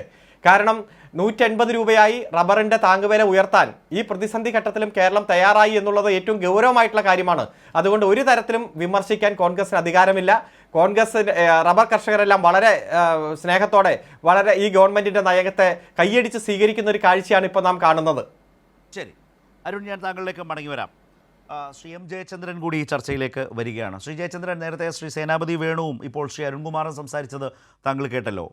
2-3 സാഹചര്യങ്ങളിലൂടെയാണ് കേരളം കടന്നു പോകുന്നത്. ആ കാലത്താണ് ഈ ബജറ്റ് എന്നത് കാണാതെ പോകാനാവില്ല. ഒന്ന്, കേരളത്തെ സാമ്പത്തികമായി ശ്വാസം മുട്ടിക്കുന്നു, അതിൽ കേന്ദ്ര സർക്കാരിൻ്റെ റോള്, അതുമായി ബന്ധപ്പെട്ട് നടക്കുന്ന ഒരു വലിയ വിശദീകരണം, സർക്കാരിൻ്റെ വിശദീകരണം തുടർച്ചയായി കഴിഞ്ഞ കുറേ മാസങ്ങളായി നമ്മൾ കണ്ടുകൊണ്ടിരിക്കുന്നത്. സുപ്രീം കോടതിയിൽ ഹർജിയും നിൽക്കുന്നു, അതിൽ കേന്ദ്ര സർക്കാരിൻ്റെ വിശദീകരണവും വന്നു. കോടതിയിൽ ഇനി അതുമായി ബന്ധപ്പെട്ട കൂടുതൽ കാര്യങ്ങൾ പരിശോധിക്കേണ്ടതായ ഒരു ഘട്ടം ഒരു ഭാഗത്ത് നിൽക്കുന്നു. രണ്ടാമത്തെ കാര്യം, ആഗോള മാന്ദ്യത്തിൻ്റെ ഗൗരവമുള്ള ലക്ഷണങ്ങൾ കണ്ടു തുടങ്ങി. ഇപ്പോൾ കേന്ദ്ര ബജറ്റ് ആ നിലയിൽ അതിനെ അഡ്രസ്സ് ചെയ്തിട്ടില്ല. പക്ഷേ സംസ്ഥാനത്ത് ഒരു മാന്ദ്യവിരുദ്ധ പാക്കേജ് എന്നൊന്നും പറയുന്നില്ലെങ്കിലും കൂടുതൽ നിർമ്മാണ പ്രവർത്തികളിലേക്ക് പോവുക, താഴെത്തട്ടിലേക്ക് കൂടുതൽ ചെലവ് ചെയ്യുന്നതോടെ പണമെത്തുക, എന്ന നിലയിലേക്കുള്ള പദ്ധതികൾ കാര്യമായി വന്നിട്ടുണ്ട്. ഇപ്പോൾ കേന്ദ്ര സർക്കാർ കേരളത്തെ ശ്വാസം മുട്ടിക്കുന്നു എന്ന പ്രശ്നത്തിൽ അത് മാറും എന്ന പ്രത്യാശ ധനമന്ത്രി വെക്കുമ്പോഴും ഇല്ലെങ്കിലൊരു ബി പ്ലാൻ ഉണ്ട് എന്ന് പറയുന്ന സാഹചര്യമുണ്ട്. രണ്ടാമത്തേത് മുമ്പ് പറഞ്ഞ ആഗോള മാന്ദ്യത്തിൻ്റെതായ സാഹചര്യം. മൂന്നാമത് വളരെ പ്രധാനമാണ് ഈ എല്ലാ കാലത്തെയും പ്രശ്നങ്ങൾ, പ്രളയം, കോവിഡ്, അതിനുശേഷം നമ്മൾ കൂടുതൽ ഉണർവോടെ മുന്നോട്ട് പോകുമ്പോൾ ഏറ്റെടുത്ത ഒട്ടേറെ കാര്യങ്ങളുണ്ട് കേരള വികസനവുമായി ബന്ധപ്പെട്ട്. അത് അതേപടി മുന്നോട്ട് പോകേണ്ടതുണ്ട്. അതിനെ അതേപടി നിലനിർത്താൻ ഈ ബജറ്റിന് കഴിയുന്നുണ്ടോ? ഈ ബജറ്റിൻ്റെ ഒരു സമീപനം എന്താണ്? ഫോക്കസ് എന്താണ്? ശരത്തെ, ഈ നമ്മുടെ ഇന്നത്തെ ബജറ്റ് അതിനെ മൊത്തത്തിൽ വിലയിരുത്തുമ്പോൾ അത് നമുക്ക് എല്ലാവർക്കും അറിയാവുന്നതുപോലെ സർക്കാരിന്റെ ക്ലിയർ ആയിട്ടുള്ള ഒരു പൊളിറ്റിക്കൽ ഫിസ്ക്കൽ സ്റ്റേറ്റ്മെന്റ് ആണല്ലോ വരിക. സാധാരണഗതിയിൽ അങ്ങനെയാണ് ബജറ്റ് നമ്മൾ പൊതുവെ വിലയിരുത്തുന്നത്, അങ്ങനെയാണല്ലോ. ആ നിലയ്ക്ക് നോക്കിയാൽ കേരളത്തിലെ സർക്കാരിന്റെ ഭരണമുന്നണിയുടെ വ്യക്തമായ പൊളിറ്റിക്കൽ സ്റ്റേറ്റ്മെന്റ് ആയിരിക്കുമ്പോൾ തന്നെ അതൊരു പാർട്ടിസാൻ അല്ലെങ്കിൽ പാർട്ടി പൊളിറ്റിക്കൽ സ്റ്റേറ്റ്മെന്റ് അല്ലാതായി മാറുന്നുമുണ്ട് എന്നുള്ളതാണ് ഇതിൽ നിന്ന് വായിച്ചെടുക്കാവുന്ന ഏറ്റവും പ്രധാനപ്പെട്ട കാര്യം എന്ന് എനിക്ക് തോന്നുന്നു. ഞാൻ ഈ ബജറ്റിന്റെ കണക്കുകളിലേക്ക് അധികം പോകാതെ ഞാൻ ഉദ്ദേശിക്കുന്നത് ഇത് ചില പൊതുവായിട്ടുള്ള ഈ ഡെവലപ്മെന്റൽ ഇൻഡിക്കേറ്റേഴ്സ് അല്ലെങ്കിൽ ഡെവലപ്മെന്റൽ സ്കെയിൽസ് മാത്രം നമുക്കൊന്ന് നോക്കിയാൽ എങ്ങനെയാണ് ബജറ്റ് പോസിറ്റീവായിട്ട് നിൽക്കുന്നത് എന്ന് കാണാൻ സാധിക്കുന്ന ഒരു മുഖമാണ് ഞാൻ ശ്രദ്ധിച്ചത്. അതിൽ ഏറ്റവും പ്രധാനം എന്താണെന്നറിയാമോ? ഇപ്പോ 140 MLA-മാരിൽ 99 പേരും ഭരണപക്ഷത്തും 41 പേര് പ്രതിപക്ഷത്തുമാണ്. പക്ഷേ ഇപ്പോ എന്റെ പ്രിയ സുഹൃത്ത് സേനാപതി വേണു അടക്കം സംസാരിക്കുമ്പോൾ സേനാപതി വേണു പ്രതിപക്ഷത്തിന് സംസാരിക്കുമ്പോൾ പ്രതിപക്ഷത്തിന് എതിർക്കണം. അത് നമുക്ക് മനസ്സിലാവുന്ന കാര്യമേ ഉള്ളൂ. പക്ഷേ ഈ ദോഷൈക ദൃക്കുകൾ എന്ന് പറഞ്ഞൊരു ഒരു വിഭാഗമുണ്ടല്ലോ. ദോഷം മാത്രം ദൃഷ്ടിയിൽ വരുന്നവരാണല്ലോ ദോഷൈക ദൃക്കുകൾ. അപ്പൊ അങ്ങനെ ദോഷം മാത്രം കാണുന്ന ആ ഒരു മനോഭാവത്തിനെയാണ് എനിക്ക് ഇതിനകത്ത് വിമർശന വിധേയമാക്കാനുള്ളത്. എന്തുകൊണ്ടെന്നാൽ ഈ 41 MLA-മാരിൽ ഒരാൾ പോലും, വി ഡി സതീശനും കെ സുധാകരനും ഉൾപ്പെടെയുള്ള കോൺഗ്രസ് നേതാക്കൾ എല്ലാ ദിവസവും ഗവൺമെന്റിന്റെ സാമ്പത്തിക കെടുകാര്യസ്ഥത എന്ന് പറഞ്ഞ് വിമർശിക്കുമ്പോഴും ഞാൻ എപ്പോഴും ശ്രദ്ധിക്കുന്നത് അങ്ങനെയല്ല ശരത്. ഞാൻ ശ്രദ്ധിക്കുന്നത് ഈ 41 MLA-മാരിൽ ഒരൊറ്റ MLA പോലും, ഈവൻ വി ഡി സതീശൻ പോലും തന്റെ മണ്ഡലത്തിൽ വടക്കൻ പറവൂരിൽ ഒരു വികസന പ്രവർത്തനം നടക്കുന്നില്ല എന്ന് ചൂണ്ടിക്കാണിക്കാൻ അദ്ദേഹത്തിന് ഇതേവരെ കഴിഞ്ഞിട്ടില്ല. എന്താണത്? പിന്നെ അതിന്റെ മെസ്സേജ് എന്താണ്? ആ ഡെവലപ്മെന്റൽ സ്കെയിൽ എന്താണ്? ഒറ്റ സ്കെയിലേ ഉള്ളൂ. വികസനം 140 മണ്ഡലങ്ങളിലും ഒരേ നിലവാരത്തിൽ നടക്കുന്നു എന്ന് തന്നെയാണ് അതിന്റെ ഏക അർത്ഥം. അത് എവിടെയെങ്കിലും പിന്നെ മറിച്ചൊന്ന് പറയാനായിട്ട് 41 MLA-മാരിൽ പ്രതിപക്ഷ നേതാവ് ഉൾപ്പെടെ ഒരാൾക്കും കഴിയുന്നില്ല. ഇവിടെ സേനാപതി വേണുവിനും കഴിയുന്നില്ല. എന്ന് പറഞ്ഞാൽ കേരളത്തിലെ മുഴുവൻ മണ്ഡലങ്ങളിലും വികസനത്തിന്റെ, മുഖ്യമന്ത്രിയുടെ ഭാഷയിൽ പറയുകയാണെങ്കിൽ വികസനത്തിന്റെ സ്വാദ് എത്തുന്നുണ്ട് എന്നുള്ളതാണുള്ള വസ്തുത. അപ്പൊ അത് ഈ ബജറ്റിലും അത് അതേ നിലയിൽ പ്രതിഫലിക്കുന്നുണ്ട് എന്നുള്ളതാണ് എന്റെ വിലയിരുത്തലിൽ ഞാൻ മനസ്സിലാക്കുന്ന, ഞാൻ ബോധ്യപ്പെടുത്തുന്ന ഏറ്റവും പ്രധാനപ്പെട്ട വസ്തുത. എന്റെ ബോധ്യം അതാണ്. അത് വെറും ബോധ്യമല്ല. ഞാനിപ്പോൾ ചോദിച്ചതുപോലെ തന്നെ പ്രതിപക്ഷ നേതാവിന്റെ അടക്കമുള്ള മണ്ഡലങ്ങളിൽ എവിടെയെങ്കിലും ഏതെങ്കിലും MLA-മാര് നമ്മളിൽ ആരെങ്കിലും കേട്ടിട്ടുണ്ടോ എന്നെങ്കിലും? ഈ രണ്ടാം പിണറായി സർക്കാരിന്റെ കാലത്തെ മാത്രമേ ഞാൻ ചോദിക്കുന്നുള്ളൂ. സാമ്പത്തിക പ്രതിസന്ധി ആവർത്തിച്ച് അവർ തന്നെ പറയുന്നുണ്ട്. പക്ഷെ അതുകൊണ്ട് ഞങ്ങളുടെ മണ്ഡലത്തിൽ വികസന പ്രവർത്തനം നടക്കുന്നില്ല, ഏതെങ്കിലും ഒരു മേഖലയിൽ എങ്കിലും നടക്കുന്നില്ല എന്ന് ഏതെങ്കിലും ഒരു പ്രതിപക്ഷ MLA-ക്ക് പറയാനുള്ള അവസരം കിട്ടാത്തത് എന്തുകൊണ്ടാണെന്ന് മാത്രം പ്രതിപക്ഷത്തെ സുഹൃത്തുക്കൾ, രാഷ്ട്രീയ നേതാക്കൾ, സേനാപതി വേണു അടക്കം ആലോചിക്കേണ്ടതാണ്. അതിനൊറ്റ കാരണമേ ഉള്ളൂ. എല്ലായിടത്തും വികസനം ഒരു തരത്തിലെങ്കിൽ മറ്റൊരു തരത്തിൽ കോംപ്രഹെൻസീവായി, സമഗ്രമായി നടപ്പാക്കപ്പെടുന്നു എന്നുള്ളതാണ്. ഏറ്റക്കുറച്ചിൽ പോലും ഇല്ല അവിടെ. ഇത് മറ്റിടത്ത് ഭരണകക്ഷി MLA-യുടെ സ്ഥലത്ത് കൂടുതൽ കൊടുത്തു, എനിക്ക് കുറച്ചാണ് തരുന്നത്. ഇപ്പൊ ഞാൻ ആലപ്പുഴയിലാണ്. ഇപ്പൊ ആലപ്പുഴയിലെ മുൻ പ്രതിപക്ഷ നേതാവിന്റെ മണ്ഡലമാണല്ലോ ഹരിപ്പാട്. പിന്നെ കായംകുളത്തെ പ്രതിഭ MLA-ക്ക് കൂടുതൽ കൊടുത്തു, എനിക്ക് പ്രതിപക്ഷത്തെ MLA ആയി എനിക്ക് കുറച്ചേ തന്നുള്ളൂ എന്നെങ്കിലും പിന്നെ ശ്രീ രമേശ് ചെന്നിത്തല പരാതിപ്പെടുന്ന കണ്ടിട്ടുണ്ടോ? എറണാകുളത്ത് കളമശ്ശേരിയിൽ ശ്രീ പി രാജീവിന്റെ മണ്ഡലമാണല്ലോ, രാജീവിന് കൂടുതൽ കിട്ടി, എനിക്ക് കുറച്ചേ കിട്ടുന്നുള്ളൂ പ്രതിപക്ഷ നേതാവ് പരാതിപ്പെട്ട് കണ്ടിട്ടുണ്ടോ? ഇല്ലല്ലോ. എന്തുകൊണ്ടാണത്? അപ്പൊ പിന്നെ നമ്മുടെ ഏതാണോ ഗവൺമെന്റ് തീരുമാനിച്ചിട്ടുള്ളത് തുല്യമായി വിഭജിക്കുക, തുല്യമായി ഡെവലപ്മെന്റ് നടപ്പിലാക്കുക എന്നുള്ളത് തന്നെയാണ് സമീപനം. ആ സമീപനം ഇവിടെ നന്നായിട്ട് പ്രതിഫലിച്ചിട്ടുണ്ട് ഈ ബജറ്റിൽ എന്നുള്ളതാണ് ഇതിന്റെ ഏറ്റവും വലിയ പ്രത്യേകതയായി ഞാൻ മനസ്സിലാക്കുന്നത്. പിന്നെ മറ്റൊരു കാര്യം, ഞാൻ എന്റെ ജില്ല എന്ന് പറയുന്ന കാർഷിക പ്രധാനമാണ്, കയർ പ്രധാനമാണ്, തീരദേശ പ്രധാനവുമാണ്. ഈ 3 മേഖലകൾക്കും നൽകിയിട്ടുള്ള അലോക്കേഷൻ എത്ര മികച്ചതാണെന്ന് നോക്കണം. ഈ കാർഷിക മേഖലയ്ക്ക് ആലപ്പുഴ മാത്രമല്ല കേരളം ഒട്ടാകെയുണ്ട്. കേരളം ഒട്ടാകെ അത് വീതിച്ചിട്ടുണ്ട്. 1268 കോടി രൂപയാണ് ഈ നടപ്പ് സാമ്പത്തിക വർഷം, സോറി, വരുന്ന സാമ്പത്തിക വർഷം ഏപ്രിൽ 1 മുതൽ ഉള്ള 24-25 സാമ്പത്തിക വർഷത്തിൽ ചെലവഴിക്കുന്നത്. അത്രയും വലിയ തുകയാണ്. പിന്നെ കുട്ടനാട് പാക്കേജിന്റെ മാത്രം കാര്യം എടുത്താൽ 100 കോടി രൂപ കുട്ടനാട് പാക്കേജിന് വകയിരുത്തുന്നു. വെള്ളപ്പൊക്ക നിയന്ത്രണത്തിന് 57 കോടി രൂപ വകയിരുത്തുന്നു. അങ്ങനെ പലവിധ തരത്തിലുള്ള വിതരണങ്ങളാണ്, ഡിസ്ബേഴ്സ്മെന്റ് ആണ് നടത്താൻ ഉദ്ദേശിച്ച് ഗവൺമെന്റ് പ്രഖ്യാപനം നടത്തിയിട്ടുള്ളത്. ഇതിനെ എങ്ങനെയാണ് ഏകപക്ഷീയമായി പ്രിയ സുഹൃത്ത് സേനാപതി വേണുവിനെ പോലുള്ള രാഷ്ട്രീയ നേതാവിന് ഇത് എന്താണ് ഗിമ്മിക്ക് എന്നുള്ള നിലയിൽ ഇപ്പോൾ അദ്ദേഹം ഒരു വാചകം പ്രയോഗിച്ചു, ഞാൻ പെട്ടെന്ന് ഓർക്കുന്നില്ല, അതെങ്ങനെയാണ് പറയാൻ കഴിയുക എന്നുള്ള അത്ഭുതകരമായ ഒരു ട്രപ്പീസായിട്ട് മാത്രമേ കാണാൻ കഴിയൂ. ഇത് നമുക്ക് തർക്കമുണ്ട്, രാഷ്ട്രീയമായി വിയോജിപ്പുണ്ട്, അതൊക്കെ ഓക്കെ, രാഷ്ട്രീയമായി വിയോജിക്കുക വേണം. പ്രതിപക്ഷ ധർമ്മം എന്ന് പറയുന്നത് രാഷ്ട്രീയമായി വിയോജിക്കുക എന്നുള്ളതാണ്. പക്ഷെ നമ്മളെ ശ്വാസം മുട്ടിക്കുന്ന കേന്ദ്ര നയത്തിന്റെ അകത്ത് നിന്നുകൊണ്ട് നമ്മൾ ശ്വാസം മുട്ടാതെ 140 മണ്ഡലങ്ങളിലെയും വികസന പ്രവർത്തനം ഏകോപിതമായി കൊണ്ടുപോകുന്നു എന്നുള്ളതാണ് എനിക്ക് മുമ്പോട്ട് വെക്കാനുള്ള പ്രധാനപ്പെട്ട ആർഗ്യുമെന്റ് ആയിട്ട് തന്നെ ഞാൻ പറയുന്നത്. അതല്ലെങ്കിൽ അദ്ദേഹം പറയട്ടെ. ശരി സേനാപതി, അത് താങ്കൾ ശ്രദ്ധിക്കേണ്ട ഒരു പോയിന്റാണ്. അദ്ദേഹം പറഞ്ഞത് 140 നിയോജക മണ്ഡലങ്ങളെയും ഒന്നായി തന്നെ കാണുന്നു. പ്രതിപക്ഷത്തിന് പോലും അത്തരത്തിൽ ഒരു ആക്ഷേപമോ സമരമോ ഉന്നയിക്കാൻ കഴിയുന്നില്ല. ഈ ബജറ്റ് അവതരണത്തിലും അത്തരത്തിൽ ഏതെങ്കിലും മണ്ഡലങ്ങളെയോ പ്രദേശങ്ങളെയോ അവഗണിച്ചു എന്ന നിലയിലേക്കുള്ള പ്രാഥമിക ആക്ഷേപത്തിലേക്കോ വിമർശനത്തിലേക്കോ പ്രതിപക്ഷവും പോയിട്ടില്ല. കിഫ്ബി കാലം മുതൽ നമുക്കറിയാം സ്കൂളുകളും ആശുപത്രികളും റോഡുകളും ഒക്കെ ഇങ്ങനെ അടിസ്ഥാന സൗകര്യ വികസന മേഖലയിൽ 140 നിയോജക മണ്ഡലങ്ങളെ ഏറ്റെടുത്തപ്പോൾ പോലും കഴിഞ്ഞ സർക്കാരിൻ്റെ കാലത്തും ആ നിലയിൽ ആക്ഷേപം ഉന്നയിക്കാൻ കഴിയാത്ത വിധം ഭരണപ്രതിപക്ഷ ഭേദമില്ലാതെ 140 നിയോജക മണ്ഡലം ഇതാ ഇപ്പോഴും അതുതന്നെയാണ്. നവകേരള സദസ്സിൽ 1000 കോടി എന്ന് പറയുമ്പോൾ അത് 140 മണ്ഡലങ്ങൾക്കും എന്ന നിലയിലാണ്. അദ്ദേഹം ചോദിച്ച പോലെ പ്രതിപക്ഷ നേതാവിനോ മുൻ പ്രതിപക്ഷ നേതാവിനോ സമരം ചെയ്യേണ്ടതായ സാഹചര്യം വന്നിട്ടുണ്ടോ? വികസനത്തിന് അത്തരത്തിലേക്കുള്ള ഒരു ഇളവും കൊടുക്കാത്ത വിധമുള്ള സമീപനത്തിൻ്റെ ഏറ്റവും പ്രകടമായ ഉദാഹരണമായി അദ്ദേഹം അത് ചൂണ്ടിക്കാട്ടുന്നു. അത്തരം ആക്ഷേപവും പ്രതിപക്ഷവും മുന്നോട്ട് വെച്ചിട്ടില്ല.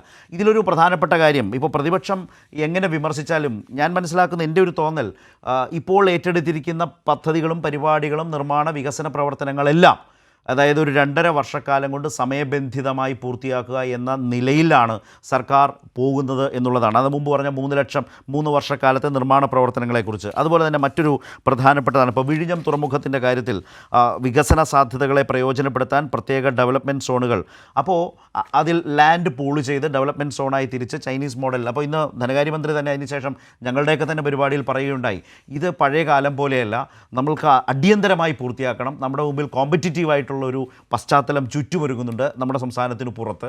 അപ്പോൾ അതിനെയൊക്കെ മറികടന്നുകൊണ്ട് നമ്മൾക്ക് മുന്നോട്ട് പോകണമെങ്കിൽ ഇങ്ങനെ വലിച്ചു നീട്ടി വലിച്ചിഴച്ചു കൊണ്ടുപോകാൻ കഴിയില്ല. അപ്പോൾ ഈ സർക്കാരിൻ്റെ കാലയളവിൽ തന്നെ വിഴിഞ്ഞവുമായി ബന്ധപ്പെട്ട വികസനത്തിൻ്റെ ഒരു വിപുലമായ തലത്തിലേക്ക് കടന്നു പോകാൻ കഴിയും വിധമുള്ള ഒരു ആക്ഷൻ പ്ലാൻ ഉണ്ടാകും. പ്രതിപക്ഷം അത് അത്ര ജാഗ്രതയോടെ കണ്ടിട്ടുണ്ടോ എന്ന് എനിക്കറിയില്ല. പക്ഷേ റിസൾട്ട് ഉണ്ടാക്കുക എന്നത് ഈ സർക്കാരിൻ്റെ ഒരു നിശ്ചയദാർഢ്യമാണ് എന്ന് വന്നാൽ അത് പ്രതിപക്ഷത്തെ സംബന്ധിച്ചൊരു വലിയ വെല്ലുവിളി കൂടിയാണ്. ഇപ്പോൾ ദേശീയപാത വികസനം അടുത്ത വർഷത്തോടെ മുഖച്ഛായ മാറ്റും വിധം നമ്മുടെ സംസ്ഥാനത്താകെ പ്രകടമാകാൻ പോകുന്നു. വിഴിഞ്ഞത്തിൻ്റെ കാര്യത്തിൽ ഇത്തരത്തിലേക്കുള്ള മുന്നോട്ട് പോക്ക് വരുന്നു. കൂടുതൽ നിക്ഷേപ സാധ്യതകൾ അത് വഴി തുറക്കുന്നു. അടിസ്ഥാന സൗകര്യ മേഖലയിൽ റോഡ് വികസനത്തിൻ്റെ ഇനിയും പൂർത്തീകരിക്കേണ്ട മേഖലകളിലേക്ക് അത് മുന്നോട്ട് പോകുന്നു. അപ്പോൾ ഇത് മുമ്പ് ഈ പിണറായി സർക്കാരിൻ്റെ ഒരു വലിയ പ്രത്യേകതയായി കണ്ടിട്ടുള്ളത് ഏറ്റെടുക്കുന്ന പദ്ധതികൾ, മുടങ്ങിക്കിടക്കുന്ന പദ്ധതികൾ, അതുപോലെ ക്ഷേമ പരിപാടികൾ അത് നിർബന്ധമായും കൃത്യമായും കൊണ്ടുപോവുക എന്നുള്ളതാണ്. അത് യഥാർത്ഥത്തിൽ പ്രതിപക്ഷത്തിന് വലിയ തലവേദന ഉണ്ടാക്കാൻ പോകുന്നത് തന്നെയാണ്. അതിനുള്ള വിഭവങ്ങൾ ഈ ബജറ്റിലുമുണ്ട്.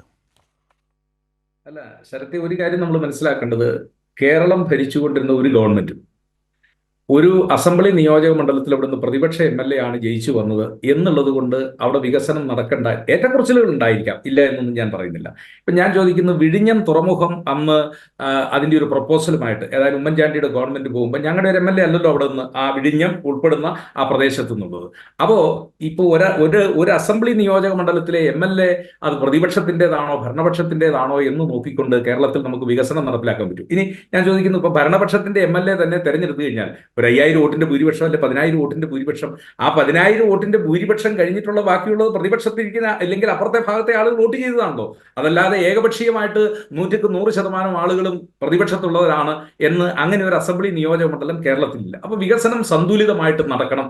ആ വികസനം സന്തുലിതമായിട്ട് ഇതിനു മുമ്പും കേരളത്തിൽ മുമ്പ് ഭരിച്ചിരുന്ന ഗവൺമെന്റുകളുടെ കാലഘട്ടത്തിലും അത് പ്രതിപക്ഷത്തിന്റെ ഭാഗമായിട്ട് ഞാൻ ഇടുക്കിയിൽ താമസിക്കുന്ന ഒരാൾ, ഞാൻ ചെറിയൊരു ഉദാഹരണം, കുമളി മൂന്നാർ റോഡ്, അത് കുമളിയിൽ നിന്ന് ആരംഭിച്ച് മൂന്നാറിൽ സംഗമിക്കുന്ന ഒരു സ്റ്റേറ്റ് ഹൈവേ, അത് KSTPയുടെ പ്രോജക്റ്റ് ആയിട്ട് ഉമ്മൻചാണ്ടി ഗവൺമെന്റിന്റെ കാലഘട്ടത്തിലാണ് കൊണ്ടുവന്നത്. അത് പീരിമേട്ടിൽ അന്ന് പീരിമേട് അസംബ്ലി നിയോജക മണ്ഡലത്തിൽ ആ റോഡ് അന്ന് EM അഗസ്തിയാണ്. ഉടുമ്പൻചോല അസംബ്ലി നിയോജക മണ്ഡലത്തിൽ അന്ന് ശ്രീ KK ജയചന്ദ്രൻ MLA ആണ്. അപ്പുറത്തെ നിയോജക മണ്ഡലത്തിൽ ശ്രീ രാജേന്ദ്രൻ MLA, രണ്ടുപേരും ഇടതുപക്ഷത്തിന്റെ CPMന്റെ MLA മാർ. അപ്പോ ഇപ്പൊ റോഡ് തുടങ്ങുന്നിടത്ത് മാത്രമേ കോൺഗ്രസിന്റെ MLA ഉള്ളൂ, ബാക്കി രണ്ടിടത്തും പ്രതിപക്ഷത്തിന്റെ MLA മാരാണ്. അതുകൊണ്ട് കുമളി മൂന്നാർ റോഡ് ഞങ്ങൾ അസംബ്ലി നിയോജക മണ്ഡലം തീരുന്നിടത്ത് അവസാനിപ്പിക്കുകയാണെന്നൊരു ഗവൺമെന്റ് തീരുമാനിച്ചല്ലോ. KSTP ഒരുപക്ഷെ കേരളത്തിലെ ഏറ്റവും പ്രധാനപ്പെട്ട, എനിക്ക് തോന്നുന്നത് അങ്കമാലി മുതൽ ഇങ്ങോട്ട് പണിതിയൂർ റോഡുണ്ട്, അങ്കമാലി ടു ചേർത്തല റോഡാണെന്ന് എനിക്ക് തോന്നുന്നത് ആദ്യത്തെ റോഡ്. അതിനുശേഷം കേരളത്തിൽ അന്ന് നടന്ന ഏറ്റവും പ്രധാനപ്പെട്ട KSTPയുടെ റോഡായിരുന്നു കുമളി മൂന്നാർ റോഡ്. ആ റോഡ് രണ്ട് പ്രതിപക്ഷ MLA-മാരുടെ നിയോജക മണ്ഡലത്തിലൂടെയാണ് അതിന്റെ സിംഹഭാഗം എന്ന് പറഞ്ഞാൽ 80% കടന്നുപോയത്. അത് അതിന്റെ പ്രത്യേകത അനുസരിച്ചാണ്. അപ്പൊ ഞാൻ പറഞ്ഞു വന്നത്, ഏതെങ്കിലും ഒരു അസംബ്ലി നിയോജക മണ്ഡലം അത് ഈ ഗവൺമെന്റ് ഇനി അങ്ങനെ ഒരു തീരുമാനം എടുത്തിട്ടുണ്ടെങ്കിൽ ഞാൻ പ്രതിപക്ഷത്തിരിക്കുന്ന ആൾ എന്ന നിലയിൽ ഞാൻ അതിനെ ശ്ലാഘിക്കുകയുള്ളൂ. കാരണം 140 അസംബ്ലി നിയോജക മണ്ഡലത്തെയും തുല്യമായി കാണാൻ ബാധ്യസ്ഥമായ ഗവൺമെന്റുകളാണ്. അത് നാളെ വേറൊരു ഗവൺമെന്റ് കേരളത്തിൽ അധികാരത്തിൽ വന്നാലും അത് അങ്ങനെ ചെയ്യാൻ പാടുള്ളൂ എന്നുള്ളത് ആ കാര്യത്തിൽ തർക്കമില്ല. ഇവിടെ ഇനി നമ്മുടെ ഈ ബജറ്റുമായി നമ്മൾ ചർച്ച ചെയ്യും. ധനപ്രതിസന്ധിയുണ്ട്. ആ ധനപ്രതിസന്ധിയുടെ പ്രധാനപ്പെട്ട കാരണമായി സർക്കാർ വിശദീകരിക്കുന്നതിലെ മോദി സർക്കാരിൻ്റെ റോളുണ്ട്. അത് കേരളം മാത്രമല്ല, കർണാടകം പറയുന്നുണ്ട്, തമിഴ്നാട് പറയുന്നുണ്ട്, ബംഗാൾ പറയുന്നുണ്ട്, ഞാൻ മുമ്പേ പറഞ്ഞതാണല്ലോ. അതൊക്കെ നിൽക്കുമ്പോഴും ഈ വികസന പ്രവർത്തനങ്ങൾക്ക് കേരളത്തെ, ഭാവി കേരളത്തിന് വേണ്ടി ഏറ്റെടുക്കുന്ന പദ്ധതികൾ സ്തംഭിച്ചു പോകുന്ന, നിന്നു പോകുന്ന, നിലച്ചു പോകുന്ന ഒരു സാഹചര്യം കേരളത്തിലില്ല. വികസന സ്തംഭനം എന്ന നിലയിലേക്കൊരു വാദമെടുത്ത് ഒരു രാഷ്ട്രീയ പ്രശ്നം ഉന്നയിച്ച് മുന്നോട്ട് പോകാൻ പ്രതിപക്ഷത്തിന് കഴിഞ്ഞിട്ടില്ല. അതാത് മണ്ഡലങ്ങളിലെങ്കിലും മിനിമം കഴിഞ്ഞിട്ടില്ല. അതാണ് നേരത്തെ ശ്രീ ജയചന്ദ്രൻ പറഞ്ഞത്. അങ്ങനെയും ഉണ്ടൊരു കാര്യം. അല്ല, വികസന സ്തംഭനം കേരളത്തിലായി കഴിഞ്ഞു ശരത്തെ, അതില്ല എന്ന് നമ്മൾ പറഞ്ഞിട്ട് കാര്യമുണ്ടോ? ഞാൻ ചോദിക്കുന്ന, ഉമ്മൻചാണ്ടി സർക്കാരിന്റെ കാലത്ത് കൊണ്ടുവന്ന വിഴിഞ്ഞം തുറമുഖം പൂർത്തീകരിച്ചത് ആരുമാകട്ടെ, ഞാൻ അതിന്റെ ഒരു തർക്കത്തിലേക്കല്ല. ഇല്ലെങ്കിൽ മെട്രോ അതിന്റെ പൂർത്തീകരണം, അതല്ല എങ്കിൽ കണ്ണൂരിലെ മൂർഖൻ പറമ്പിലെ വിമാനത്താവളം. ഞാൻ ചോദിക്കുന്നത്, ഈ ഗവൺമെന്റ് തനതായിട്ട് കൊണ്ടുവന്നിരിക്കുന്ന ഈ ഗവൺമെന്റിൻ്റെതായ എന്തെങ്കിലും ഒരു പദ്ധതി.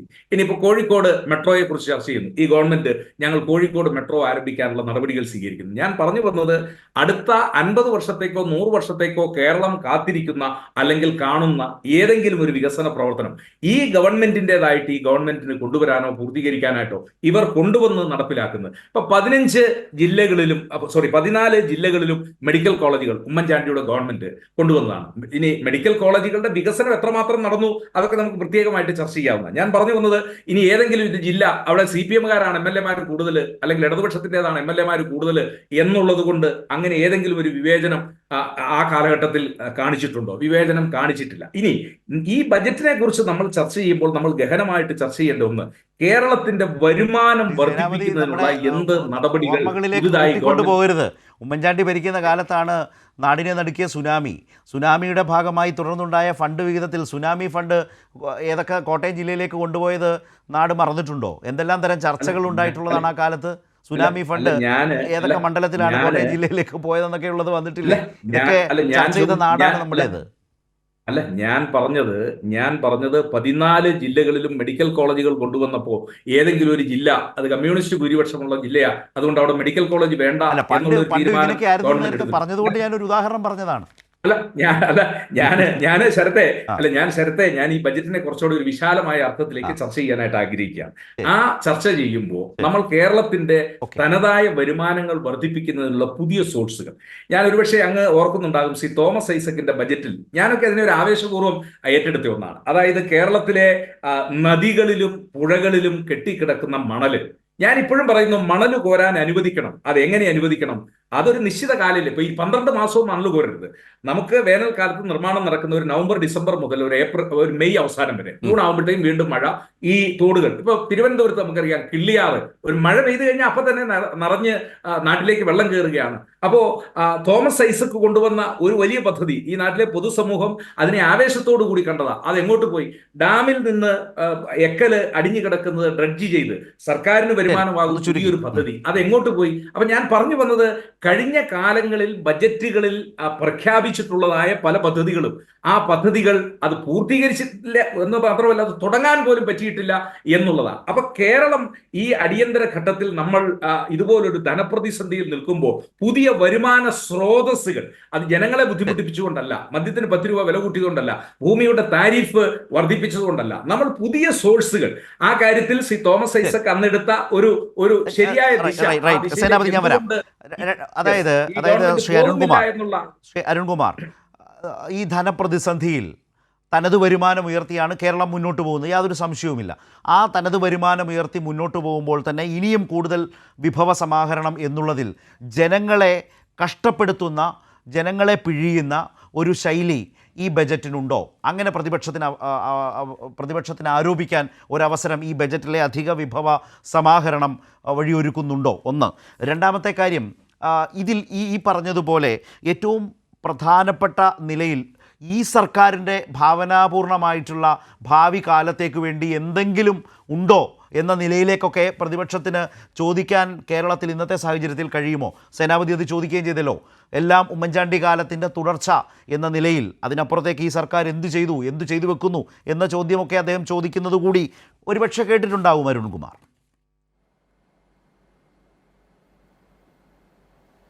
ഇപ്പോൾ ഇവിടെ ഈ ബജറ്റുമായി ബന്ധപ്പെട്ടുകൊണ്ട് വലതുപക്ഷം ഏറ്റവും പ്രതീക്ഷയോടെ കാത്തിരുന്നത് വലിയ രൂപത്തിലുള്ള നികുതി ജനങ്ങളുടെ മേൽ അടിച്ചേൽപ്പിക്കും, അപ്പോൾ വരും ദിവസങ്ങളിലെല്ലാം അതൊരു പ്രക്ഷോഭത്തിൻ്റെ പാതയിലേക്ക് എടുക്കാം എന്ന രൂപത്തിലാണ്. എന്നാൽ ഒരു രംഗത്ത് പോലും അമിതമായിട്ടുള്ള നികുതി ഏർപ്പെടുത്തുന്ന സാഹചര്യമില്ല. കഴിഞ്ഞ ബഡ്ജറ്റിൽ നികുതി കൊണ്ടുവന്നിട്ട് അത് കാര്യക്ഷമമായി നടപ്പാക്കുന്നതിൽ ചെറിയ കുറവ് വന്ന ടൂറിസ്റ്റ് ബസ്സുകളുടെ രജിസ്ട്രേഷനുമായി ബന്ധപ്പെട്ട കാര്യങ്ങളിൽ പോലും നികുതി കുറയ്ക്കുകയാണ് ഉണ്ടായത്. രജിസ്ട്രേഷനുമായി ബന്ധപ്പെട്ടുകൊണ്ട് നികുതി കുറച്ചു. അപ്പോൾ ഏറ്റവും നന്നായി ജനങ്ങൾക്ക് പ്രയോജനപ്രദമാകുന്ന തരത്തിൽ തന്നെയാണ് ബഡ്ജറ്റിൻ്റെ നിർദ്ദേശങ്ങൾ. ഇപ്പോൾ കൃഷിക്ക് വേണ്ടി 1698 രൂപ മാറ്റിവെച്ചപ്പോൾ കേന്ദ്ര ബഡ്ജറ്റിൽ കൃഷിയുടെ കോർപ്പറേറ്റ് വൽക്കരണത്തെ പ്രോത്സാഹിപ്പിക്കാൻ വേണ്ടിയിട്ടാണെങ്കിൽ നമ്മുടെ തനത് കൃഷിയെ പ്രോത്സാഹിപ്പിക്കാനും എല്ലാ മേഖലകളിലേക്കും, അത് നാളികേരമായാലും നെല്ലായാലും അതുപോലെ ജൈവ പച്ചക്കറി കൃഷിയായും ബന്ധപ്പെട്ടുകൊണ്ടെല്ലാം ഏറ്റവും സാധാരണക്കാരിലേക്ക് പണം എത്തുന്ന തരത്തിലുള്ള തീരുമാനങ്ങളാണ് നടപ്പാക്കുന്നത്.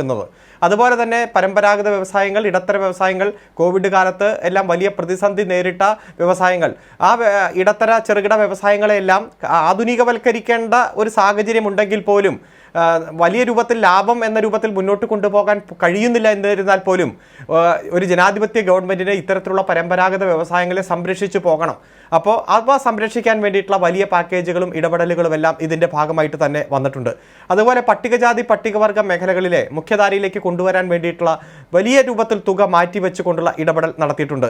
അതുപോലെ തന്നെ സാമൂഹ്യക്ഷേമ പദ്ധതികൾ ആ കുടിശ്ശിക തീർത്ത് കൊടുക്കാൻ വേണ്ടിയിട്ടും, അതുപോലെ സർക്കാർ ജീവനക്കാർക്കുള്ള ക്ഷാമബത്തുവുമായി ബന്ധപ്പെട്ടുകൊണ്ടെല്ലാം അതിൻ്റെ ഒരു കെടു കൊടുക്കാനും ഈ പ്രതിസന്ധി ഘട്ടത്തിൽ തീരുമാനമെടുത്ത് മുന്നോട്ട് പോയിട്ടുണ്ട്. പിന്നെ കോൺഗ്രസിൻ്റെ പ്രതീതി പറയുന്നത് കോൺഗ്രസിൻ്റെ കാലത്ത് കൊണ്ടുവന്ന പദ്ധതികളല്ലേ. ഇപ്പം ഞാനൊന്ന് ചോദിച്ചോട്ടെ, വിഴിഞ്ഞത്തിൻ്റെ ഒരു കരാർ ഒപ്പിട്ടു എന്നല്ലാതെ 1% പണി പോലും നടത്താൻ കോൺഗ്രസിൻ്റെ ഗവൺമെൻറ്റിന് കഴിഞ്ഞില്ല. ആ പദ്ധതി നടപ്പാക്കി പൂർത്തീകരിച്ച ആദ്യത്തെ ഷിപ്പ് കൊണ്ടുവരാനും ഇപ്പോൾ പ്രത്യേക സോണായി തിരിച്ച് ലോകത്ത് തന്നെ അറിയപ്പെടുന്ന ഒരു തുറമുഖമാക്കി വിഴിഞ്ഞത്തെ കൊണ്ടുവരാൻ വേണ്ടി കാര്യക്ഷമമായിട്ടുള്ള പ്രവർത്തനം ഈ ചെറിയ കാലയളവിൽ പൂർത്തീകരിച്ച ഇടതുപക്ഷ ജനാധിപത്യ മുന്നണി ഗവൺമെൻറ്റാണ്. ഇപ്പോൾ കണ്ണൂർ വിമാനത്താവളം പശു മേയുന്ന ആ പറമ്പ് കാണിച്ചിട്ട് വിമാനത്താവളം ഉദ്ഘാടനം ചെയ്തു പോയ സാഹചര്യങ്ങളെല്ലാം നമ്മുടെ മുന്നിലുണ്ട്.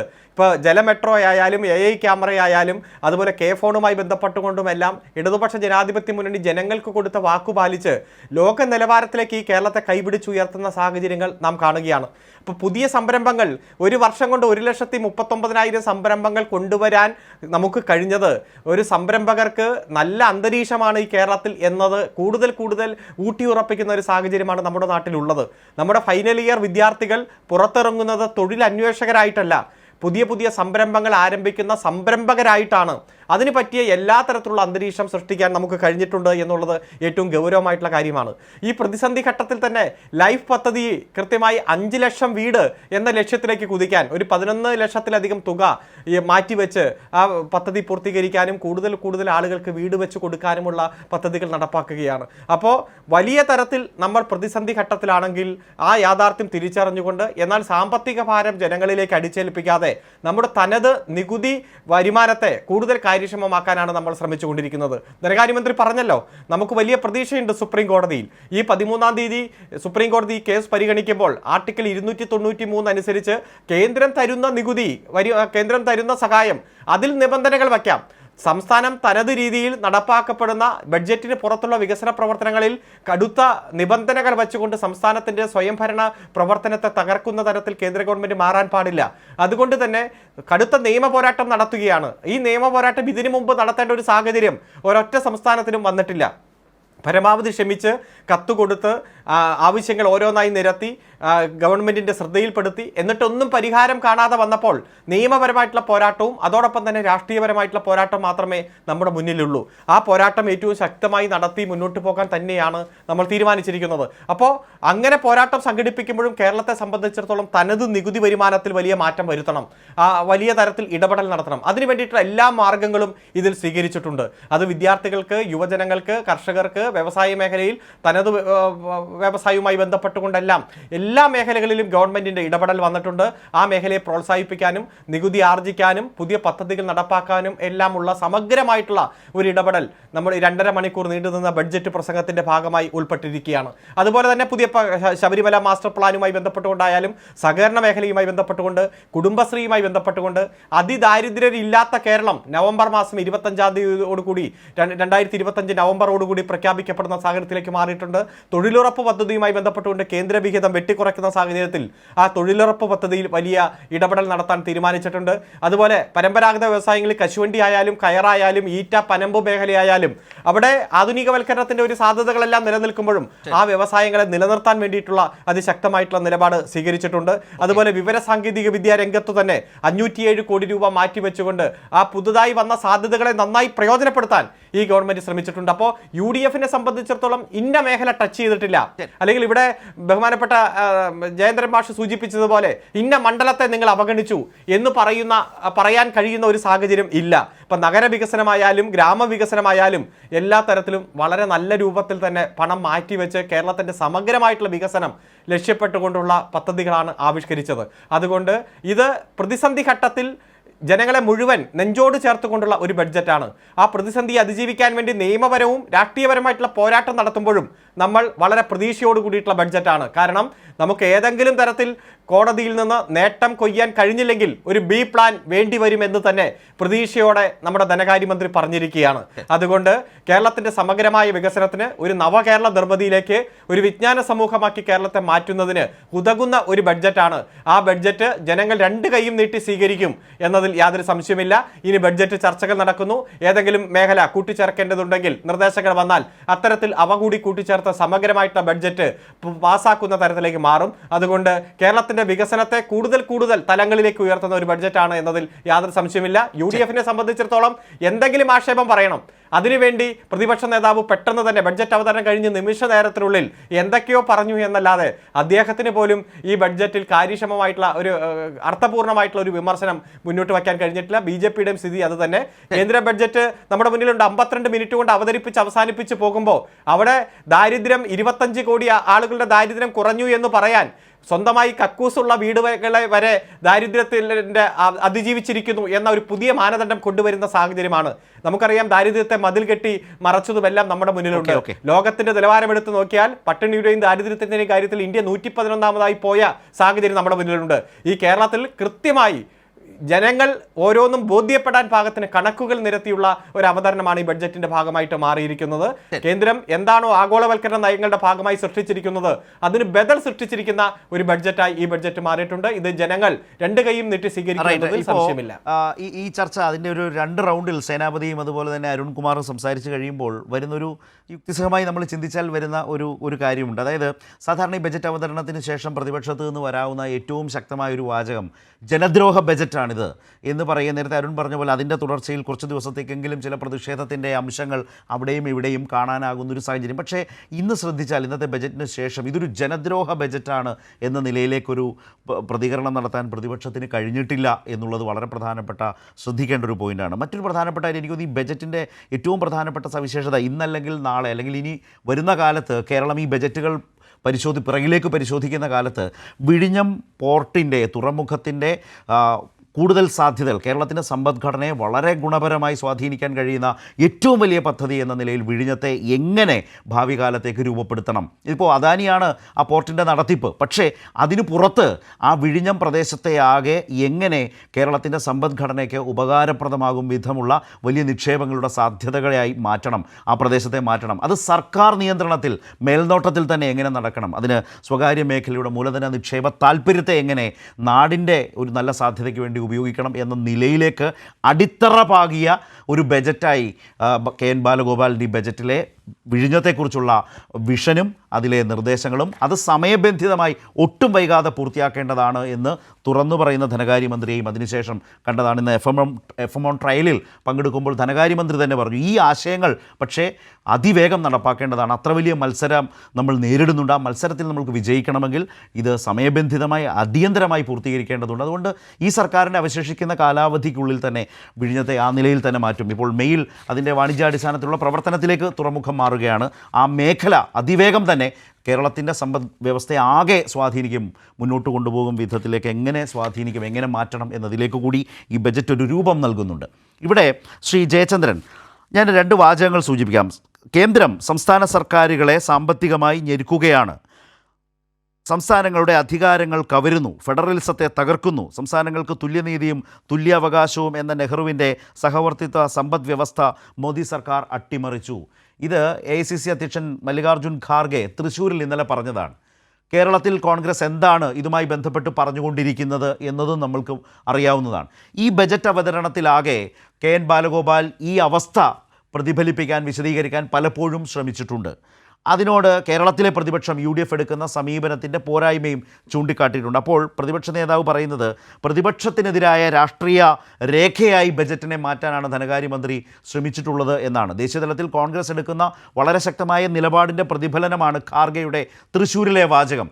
കേരളത്തിൽ മുഖ്യമന്ത്രി പിണറായി വിജയനും ഇടതുമുന്നണിയും ഒക്കെ പറയുന്നത് ഇതുതന്നെയാണ്, അതിനെതിരെ സമരവും ചെയ്യാൻ പോകുന്നു. പക്ഷേ ഇത് തിരിച്ചറിയാതെ നിൽക്കുന്ന, അല്ലെങ്കിൽ തിരിച്ചറിഞ്ഞിട്ടും അത് അംഗീകരിക്കാൻ തിരിച്ചറിയാതെ എന്ന് ഞാൻ പറയുന്നില്ല, അത് അംഗീകരിക്കാൻ തയ്യാറാകാതെ നിൽക്കുന്ന, മുഖം തിരിഞ്ഞു നിൽക്കുന്ന UDFന്, വിശേഷിച്ച് കോൺഗ്രസ്സിന് വലിയ തിരിച്ചടി ഈ ബജറ്റ് ദിവസവും കിട്ടുകയാണോ? ഇനി വരുന്ന ദിവസങ്ങളും ആ നിലയിൽ തന്നെ അതിൻ്റെ പ്രശ്നങ്ങൾ, പ്രതിബന്ധങ്ങൾ അവർ നേരിടാൻ പോവുകയാണോ? അല്ല, അവരത് നിർത്തില്ല ശരത്. ഇത്തരത്തിലുള്ള വ്യാജ പ്രചാരണങ്ങൾ UDF, കോൺഗ്രസ് നേതൃത്വത്തിലുള്ള UDF വിശിഷ്യ നിർത്തില്ല. അതിന്റെ ശരത്തിന്റെ ചോദ്യത്തിലേക്ക് വരുന്നതിന് മുൻപ് മറ്റൊരു കാര്യം കൂടെ എനിക്കൊന്ന് സൂചിപ്പിക്കാനുള്ളത് എന്താണെന്ന് അറിയാമോ? ഏറ്റവും വലിയ വ്യാജ പ്രചാരണം നിരന്തരം നടക്കുന്ന ഒരു സംഗതി എന്ന് പറഞ്ഞാൽ നമ്മുടെ നെൽകൃഷി മേഖലയിലെ ഒരു പ്രധാനപ്പെട്ട പ്രശ്നം PRS എന്ന് പറഞ്ഞ പാഡി റെസിഡ് ഷീറ്റ്. ഇത് ഗവൺമെന്റിന്റെ, സംസ്ഥാന സർക്കാരിന്റെ ഉത്തരവാദിത്വം ഇല്ലായ്മ കൊണ്ടാണ് കൃഷിക്കാരുടെ ആത്മഹത്യ അടക്കം ഉണ്ടാകുന്നത് നിരന്തരം പ്രചരിപ്പിക്കുന്ന ഏറ്റവും മുമ്പിൽ നിൽക്കുന്നത് കോൺഗ്രസ് ആണ്, UDF ആണ്, പിന്നെ BJPയും മാധ്യമങ്ങളും. പക്ഷെ വസ്തുത എന്താണ്? ഒറ്റ മിനിറ്റ് കൊണ്ട് ഞാൻ പറഞ്ഞു തീർത്തേക്കാം. ഈ നെല്ലിന്റെ താങ്ങുവില, സംഭരണ വില കൊടുക്കാനുള്ള ഉത്തരവാദിത്വം ആർക്കാണ്? സംസ്ഥാന സർക്കാരിനാണെന്നാണോ ധരിച്ചു വെച്ചിരിക്കുന്നത് കോൺഗ്രസും UDFും? അല്ലല്ലോ. താങ്ങുവില കൊടുക്കേണ്ടത് കേന്ദ്രമല്ലേ? കേന്ദ്രം കൃത്യസമയത്ത് കൊടുക്കാതെ വരുന്നതുകൊണ്ടാണ് സംസ്ഥാന സർക്കാരിന് സ്റ്റേറ്റ് ലെവൽ ബാങ്കിങ് കമ്മിറ്റി എന്ന ബാങ്കിങ് കൺസോർഷ്യമായിട്ട് ചർച്ച നടത്തിയിട്ട് അവരുടെ കൂടെ നിർദ്ദേശത്തിന്റെ അടിസ്ഥാനത്തിൽ ബാങ്കുകളിൽ നിന്ന് പണം കൃഷിക്കാർക്ക് കൊടുക്കുന്നു. അതിന്റെ പലിശ സർക്കാർ അടയ്ക്കുന്നു. പലിശ സർക്കാരാണ് അടയ്ക്കുന്നത്. അടിവരയിട്ട് അണ്ടർലൈൻ ചെയ്യേണ്ട കാര്യമാണ്. പക്ഷെ ചീത്തവിളി മുഴുവൻ സർക്കാരിന്. അവർ ഈ ബാങ്കുകൾ 2, 3, 4 മാസം കഴിഞ്ഞിട്ടാണ് പണം കൊടുക്കുന്നത്. അതിന്റെയും ചീത്തവിളി സർക്കാരിന്. പക്ഷെ വാസ്തവത്തിൽ കേൾക്കേണ്ടത് ആരാണ്? കേന്ദ്ര സർക്കാരിനാണ് ഈ പ്രതിപക്ഷം തെറി വിളിക്കേണ്ടത്. അവർ വിളിക്കുകയില്ല, ഒരു കാലത്തും പറയില്ല. ധനമന്ത്രി പറഞ്ഞാലും മുഖ്യമന്ത്രി പറഞ്ഞാലും കൃഷിമന്ത്രി പറഞ്ഞാലും അതൊക്കെ തെറ്റാണ്, വ്യാജമാണ് എന്ന് മാധ്യമങ്ങൾ കൂടെ പ്രചരിപ്പിച്ചു കഴിയും. അതാണ് അതിന്റെ പ്രധാനപ്പെട്ട ഒരു സംഗതി എന്ന് പറയുന്നത്. അപ്പൊ ഇതിനകത്ത് വസ്തുതകൾ എന്ത് എന്നുള്ളതല്ലോ നോക്കുന്നത്. മറ്റൊരു കാര്യം നോക്കും, ഇന്നത്തെ ബജറ്റിലെ കാര്യം. റബ്ബറിനെ സംബന്ധിച്ച് 10 രൂപ സംസ്ഥാന സർക്കാർ കൂട്ടി. എന്താണ് പ്രതിപക്ഷം പറയുന്നത്? ഇവിടെ അടക്കം പ്രിയ സുഹൃത്ത് ശ്രീ സേനാപതി വേണു പറയുന്നുണ്ടല്ലോ, എന്താണ് സംഭവം എന്നുള്ളത് പറയണ്ടേ? ഈ 10 രൂപ കൂട്ടുമ്പോ മറ്റൊരു കാര്യമുണ്ട്. ഈ കേരള റബ്ബർ ലിമിറ്റഡ് എന്നൊരു സംഗതി ബജറ്റിൽ പ്രത്യേകമായിട്ട് ധനമന്ത്രി പറഞ്ഞിട്ടുണ്ട്. എന്താണ്? കേരള റബ്ബർ ലിമിറ്റഡിന്റെ ആഭിമുഖ്യത്തിൽ കോട്ടയം ജില്ലയിലെ വെള്ളൂരിൽ ഹിന്ദുസ്ഥാൻ ന്യൂസ് പ്രിന്റ് ലിമിറ്റഡിൽ നിന്ന് ലഭ്യമാക്കിയ സ്ഥലത്ത് 250 കോടി രൂപ ചെലവിട്ട് റബ്ബർ വ്യവസായ സമുച്ചയം സ്ഥാപിക്കാൻ ഉദ്ദേശിക്കുന്നു. അത് അതിന്റെ ഡീറ്റെയിൽസ് ഇതിലേക്ക് പോകുന്നില്ല. പിന്നെ കേന്ദ്രം ഇറക്കുമതി വർദ്ധിപ്പിച്ച് വൻകിട റബ്ബർ വ്യവസായികളെ സംരക്ഷിക്കുന്നത് മൂലമാണ് റബ്ബറിന് വില നിരന്തരമായി ഇടിഞ്ഞു നിൽക്കുന്നത്. അത് കോമ്പറ്റീഷൻ കമ്മീഷൻ ഉൾപ്പെടെ പറഞ്ഞിട്ടുണ്ട്. അതൊന്നും ചെയ്യുന്നുമില്ല. അതൊന്നും ചെയ്യാതെ കേരളത്തെ ഞെരുക്കുന്ന സമീപനം സ്വീകരിച്ചിട്ട് പോലും കേരളം നിലവിൽ 170 രൂപ കൊടുക്കുന്നത് 180 വർദ്ധിപ്പിക്കുകയാണ് ചെയ്തത്. ഇതിന്റെ അകത്തും കുറ്റം കണ്ടെത്തുകയാണ്. അതാണ് ഞാൻ പറഞ്ഞ ദോഷൈക ദീർക്ക് എന്നുള്ള പേരില്ലാതെ എന്താണ് പറയുക? ഇത്തരത്തിൽ എവിടെയാണ് കുറ്റം കണ്ടുപിടിക്കാൻ കഴിയുന്നത്? കുറ്റം കണ്ടുപിടിച്ച് പറഞ്ഞാൽ മതി, ആക്ഷേപിച്ചാൽ മതി. വിമർശനം പോലെയല്ല, ഇതൊന്നും വിമർശനമായിട്ട് ഞാൻ എടുക്കില്ല കേട്ടോ. ഇതൊക്കെ ആക്ഷേപിക്കലാണ്, പരിഹസിക്കലാണ്. ഈ വസ്തുത ഇതൊന്നും അല്ല എന്നുള്ള ജനങ്ങൾക്കറിയാമെന്ന്. ജനങ്ങൾ ഈ സർക്കാരിനെ വിലയിരുത്തുന്നത് അവരുടെ അനുഭവത്തിന്റെ അടിസ്ഥാനത്തിലാണ്. ഞാൻ മുമ്പേ പറഞ്ഞല്ലോ ഈ മണ്ഡലങ്ങളുടെ കാര്യം. അപ്പൊ അദ്ദേഹത്തിന് സ്കിപ്പ് ചെയ്തു. പക്ഷെ വസ്തുത എന്താണെന്ന് അറിയുമോ? 2011-16 കാലത്ത് ഉമ്മൻചാണ്ടി സർക്കാരിന്റെ കാലത്ത് ഏറ്റവും കൂടുതൽ വിമർശനം ഭരണകക്ഷി എം എൽ എ ഉന്നയിച്ചത് എന്തായിരുന്നു? കോട്ടയം ജില്ലയ്ക്കാണ് വികസനം മുഴുവനും. ഉന്നയിക്കുന്ന പ്രതിപക്ഷമല്ല, പ്രതിപക്ഷത്തിന്റെ വിമർശനം വേറെ ഉണ്ട്. അത് പറയാനുള്ള സമയമില്ലാത്തതിന് അതിലേക്ക് കടക്കുന്നില്ല. പക്ഷെ ഭരണകക്ഷി എം എൽ എ ഉന്നയിക്കുന്നത് കോട്ടയം ജില്ലയ്ക്കാണ് വികസനം. ഓഡിയോ കട്ടായി. ജയചന്ദ്രൻ മ്യൂട്ടായി. ഹലോ ഹലോ, കേൾക്കാം. കേൾക്കുന്നുണ്ടോ? ഇപ്പൊ കേൾക്കാം. കേൾക്കാം. അല്ല, 2005 ഉമ്മൻചാണ്ടി സർക്കാരിന്റെ കാലത്ത് അന്ന് മന്ത്രിയായിരുന്ന കടവൂർ ശിവദാസൻ ഇതുമായി ബന്ധപ്പെട്ട കാര്യം പറയുമ്പോൾ ഞാൻ അദ്ദേഹത്തിന് അടുത്ത് നിൽക്കുന്ന ഒരാളും കൂടിയാണ്. മാധ്യമപ്രവർത്തകരെ തന്നെ കേട്ടോ, അല്ലാതൊന്നുമല്ല. അദ്ദേഹം പറയുന്നത് ഭരണകക്ഷി എം എൽ എമാർക്കടക്കം പരാതിയുണ്ട്, മണ്ഡലത്തിൽ വികസന പ്രവർത്തനങ്ങൾ അവരുദ്ദേശിക്കുന്ന തരത്തിൽ നടക്കുന്നില്ല എന്ന് അന്ന് മന്ത്രിയായിരുന്ന കടവൂരാണ് പറയുന്നത്. എന്നിട്ട് പിന്നെ സുഹൃത്ത് സേനാപതി വേണു പറയുകയാണ് ഏത് ഗവൺമെന്റിന്റെ കാലത്തും വികസനം അങ്ങ് തുല്യമായിട്ട് നടക്കുകയാണെന്ന്. അങ്ങനെയൊന്നും അല്ല സാർ, തുല്യമായിട്ട് നടന്നിട്ടേ ഇല്ല എന്നുള്ളത് UDF-ന്റെ കാലത്ത് ഭരണകക്ഷി എം എൽ എമാരുടെയും മന്ത്രിമാരുടെയും വരെ വിമർശനം ഉണ്ടായിരുന്നു. ഞാൻ ചൂണ്ടിക്കാണിച്ചത് ഇവിടെ പ്രതിപക്ഷ നേതാവിന് പോലും വിമർശനമില്ല പിണറായി സർക്കാരിന്റെ കാലത്ത് തങ്ങളുടെ മണ്ഡലത്തിൽ വികസനം നടന്നില്ല എന്നുള്ളത്. അതാണ് വിവിധ മേഖലകളിലെ വികസന പദ്ധതികൾ നമുക്ക് മുമ്പോട്ട് തരുന്ന ദൃഷ്ടാന്തങ്ങൾ. അതാണ് ആ ദൃഷ്ടാന്തങ്ങളുടെ മുമ്പിൽ നിന്നാണ് കേരള ജനത തീരുമാനമെടുക്കുന്നതും ഇനി 8-ാം തീയതി ജന്തർ മന്ദറിലേക്ക് സമരത്തിന് പോകുന്നതും അന്ന് തന്നെ കേരളത്തിൽ നിരവധി എല്ലാ പഞ്ചായത്തുകളിലും പ്രതിഷേധ ധർണകൾ നടക്കുന്നതുമൊക്കെ. അത് കേരളത്തിന്റെ കരുത്താണ് കാണിക്കുന്നത്. ആ കരുത്ത് തന്നെയാണ് ബജറ്റിലും വന്നിട്ടുള്ളത്. അതുകൊണ്ടാണ് സൂര്യശോഭയുടെ കാര്യം അദ്ദേഹം പറഞ്ഞത്, ധനമന്ത്രി പറഞ്ഞത്. അത് നമ്മളുടെ കരുത്തെന്ന് പറയുന്നത് നിങ്ങളും കൂടെ അതിനകത്ത് വരണം എന്നല്ലേ ഇന്നും ധനമന്ത്രി പറയുന്നത്. അതാണ് നിങ്ങൾ പരിശോധിക്കണമെന്ന് ഞാൻ അഭ്യർത്ഥിക്കുന്നത്. ശരി, ശ്രീ സേനാപതി വേണു, ഇപ്പോൾ 8-ാം തീയതി ദില്ലിയിൽ നടക്കുന്ന സമരം കേരളം തുടർച്ചയായി വിശദീകരിച്ചു കൊണ്ടിരിക്കുന്ന ഒരു പ്രശ്നത്തെ മറ്റ് സംസ്ഥാനങ്ങളും ഏറ്റെടുക്കുന്നു. അവരും സമരപാതയിലേക്ക് വരുന്നു. പരസ്പര സഹകരണം ഈ സംസ്ഥാനങ്ങൾ തമ്മിൽ ഉറപ്പിക്കുന്നു. ദേശീയതലത്തിലടക്കം രാഷ്ട്രീയമായ സഹകരണം ഈ വിഷയത്തിൽ ഉണ്ടാകുന്നു.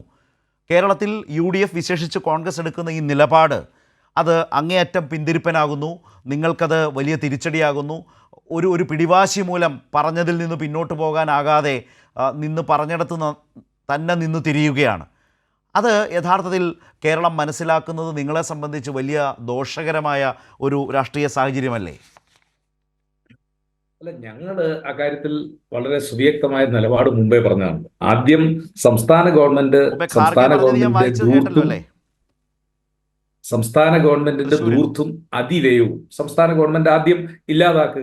അതിനുശേഷമാവട്ടെ നമുക്ക് കേന്ദ്രവുമായിട്ട് ഏറ്റുമുട്ടാനും സമരം ചെയ്യുവാനും പറ്റും. കേന്ദ്രവുമായിട്ടുള്ള ഞങ്ങളുടെ നിലപാടുകൾ നിങ്ങൾക്ക് സ്റ്റേറ്റിനോടുള്ള വിയോജിപ്പ് സ്റ്റേറ്റിനകത്ത് അവതരിപ്പിക്കാം. പക്ഷേ സ്റ്റേറ്റ് നിങ്ങൾക്കടക്കമുള്ള ഒരു പൊതുപ്രശ്നത്തെ, കേരളത്തിൻ്റെ പൊതുപ്രശ്നത്തെ അവതരിപ്പിക്കുമ്പോൾ അതുമായി ബന്ധപ്പെട്ട കാര്യത്തിൽ സഹകരിക്കുന്നതിന് എന്ത് തടസ്സം?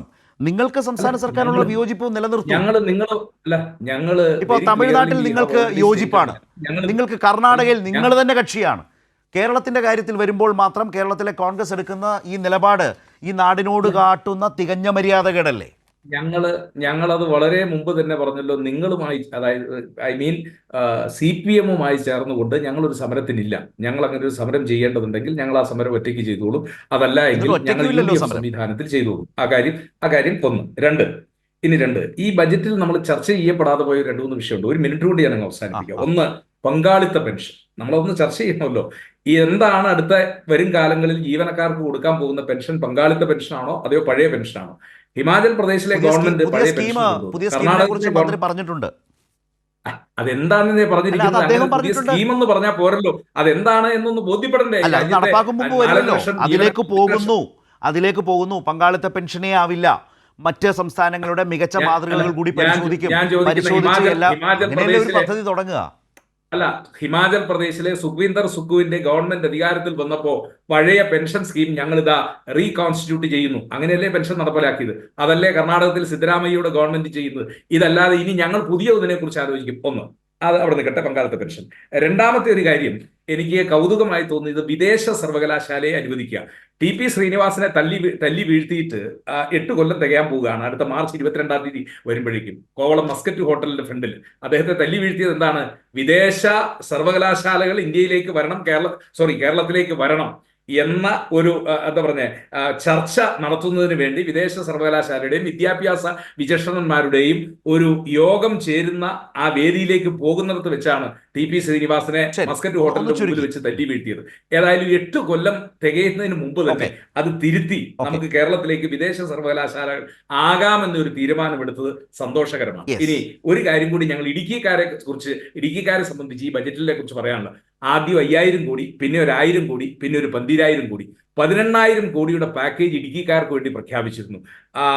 കുട്ടനാടുകാർക്ക് 4000 കോടിയുടെയും വയനാടുകാർക്ക് 7000 കോടിയുടെയും ഈ പാക്കേജുകളൊക്കെ ഈ ഗവൺമെന്റ് 1, 2, 3, 4ാമത്തെ ബജറ്റ് രണ്ടാമത്തെ ഗവൺമെന്റ് അവതരിപ്പിക്കുമ്പോൾ ഈ പാക്കേജുകളൊക്കെ എവിടെയാണ് പോകുന്നത്, എവിടെയാണ് പോയിരിക്കുന്നത് എന്ന് ഈ നാട്ടിലെ ജനങ്ങളോട് ഒന്ന് പറയാനായിട്ടുള്ള ഒരു ബാധ്യതയും ഉത്തരവാദിത്വവും ധനകാര്യ മന്ത്രിക്കും ഗവൺമെന്റിനും ഉണ്ടായിരുന്നു. കാരണം ആളുകൾ ഈ പാക്കേജിന്റെ ഒക്കെ പ്രതീക്ഷയിൽ, ഇതിന്റെയൊക്കെ എന്താ പറയുക, ബെനിഫിറ്റുകൾ കിട്ടുമെന്നുള്ള പ്രതീക്ഷയിൽ വല്ലാതെ ആളുകൾ ഭ്രമിച്ചിരുന്നവരാണ്. കാരണം 18000 കോടിയുടെ പാക്കേജ്, വയനാട്ടിൽ 7000 പാക്കേജ് എന്നൊക്കെ പറയും. ഏറ്റവും അധികം പട്ടയം കൊടുത്ത സർക്കാരായി നിൽക്കുന്നത് ഇടുക്കിയുടെ ചരിത്രത്തിൽ ഏറ്റവും അധികം പട്ടയം, അതുപോലെ തന്നെ ഭൂപതിവ് നിയമത്തിൽ ഭേദഗതി, പതിറ്റാണ്ടുകളായി ഒരു നാടിന്റെ ഏറ്റവും വലിയ പ്രശ്നത്തെ അഭിമുഖീകരിച്ചത് ഈ സർക്കാരാണെന്നാണല്ലോ സർക്കാർ പറയുന്നത്.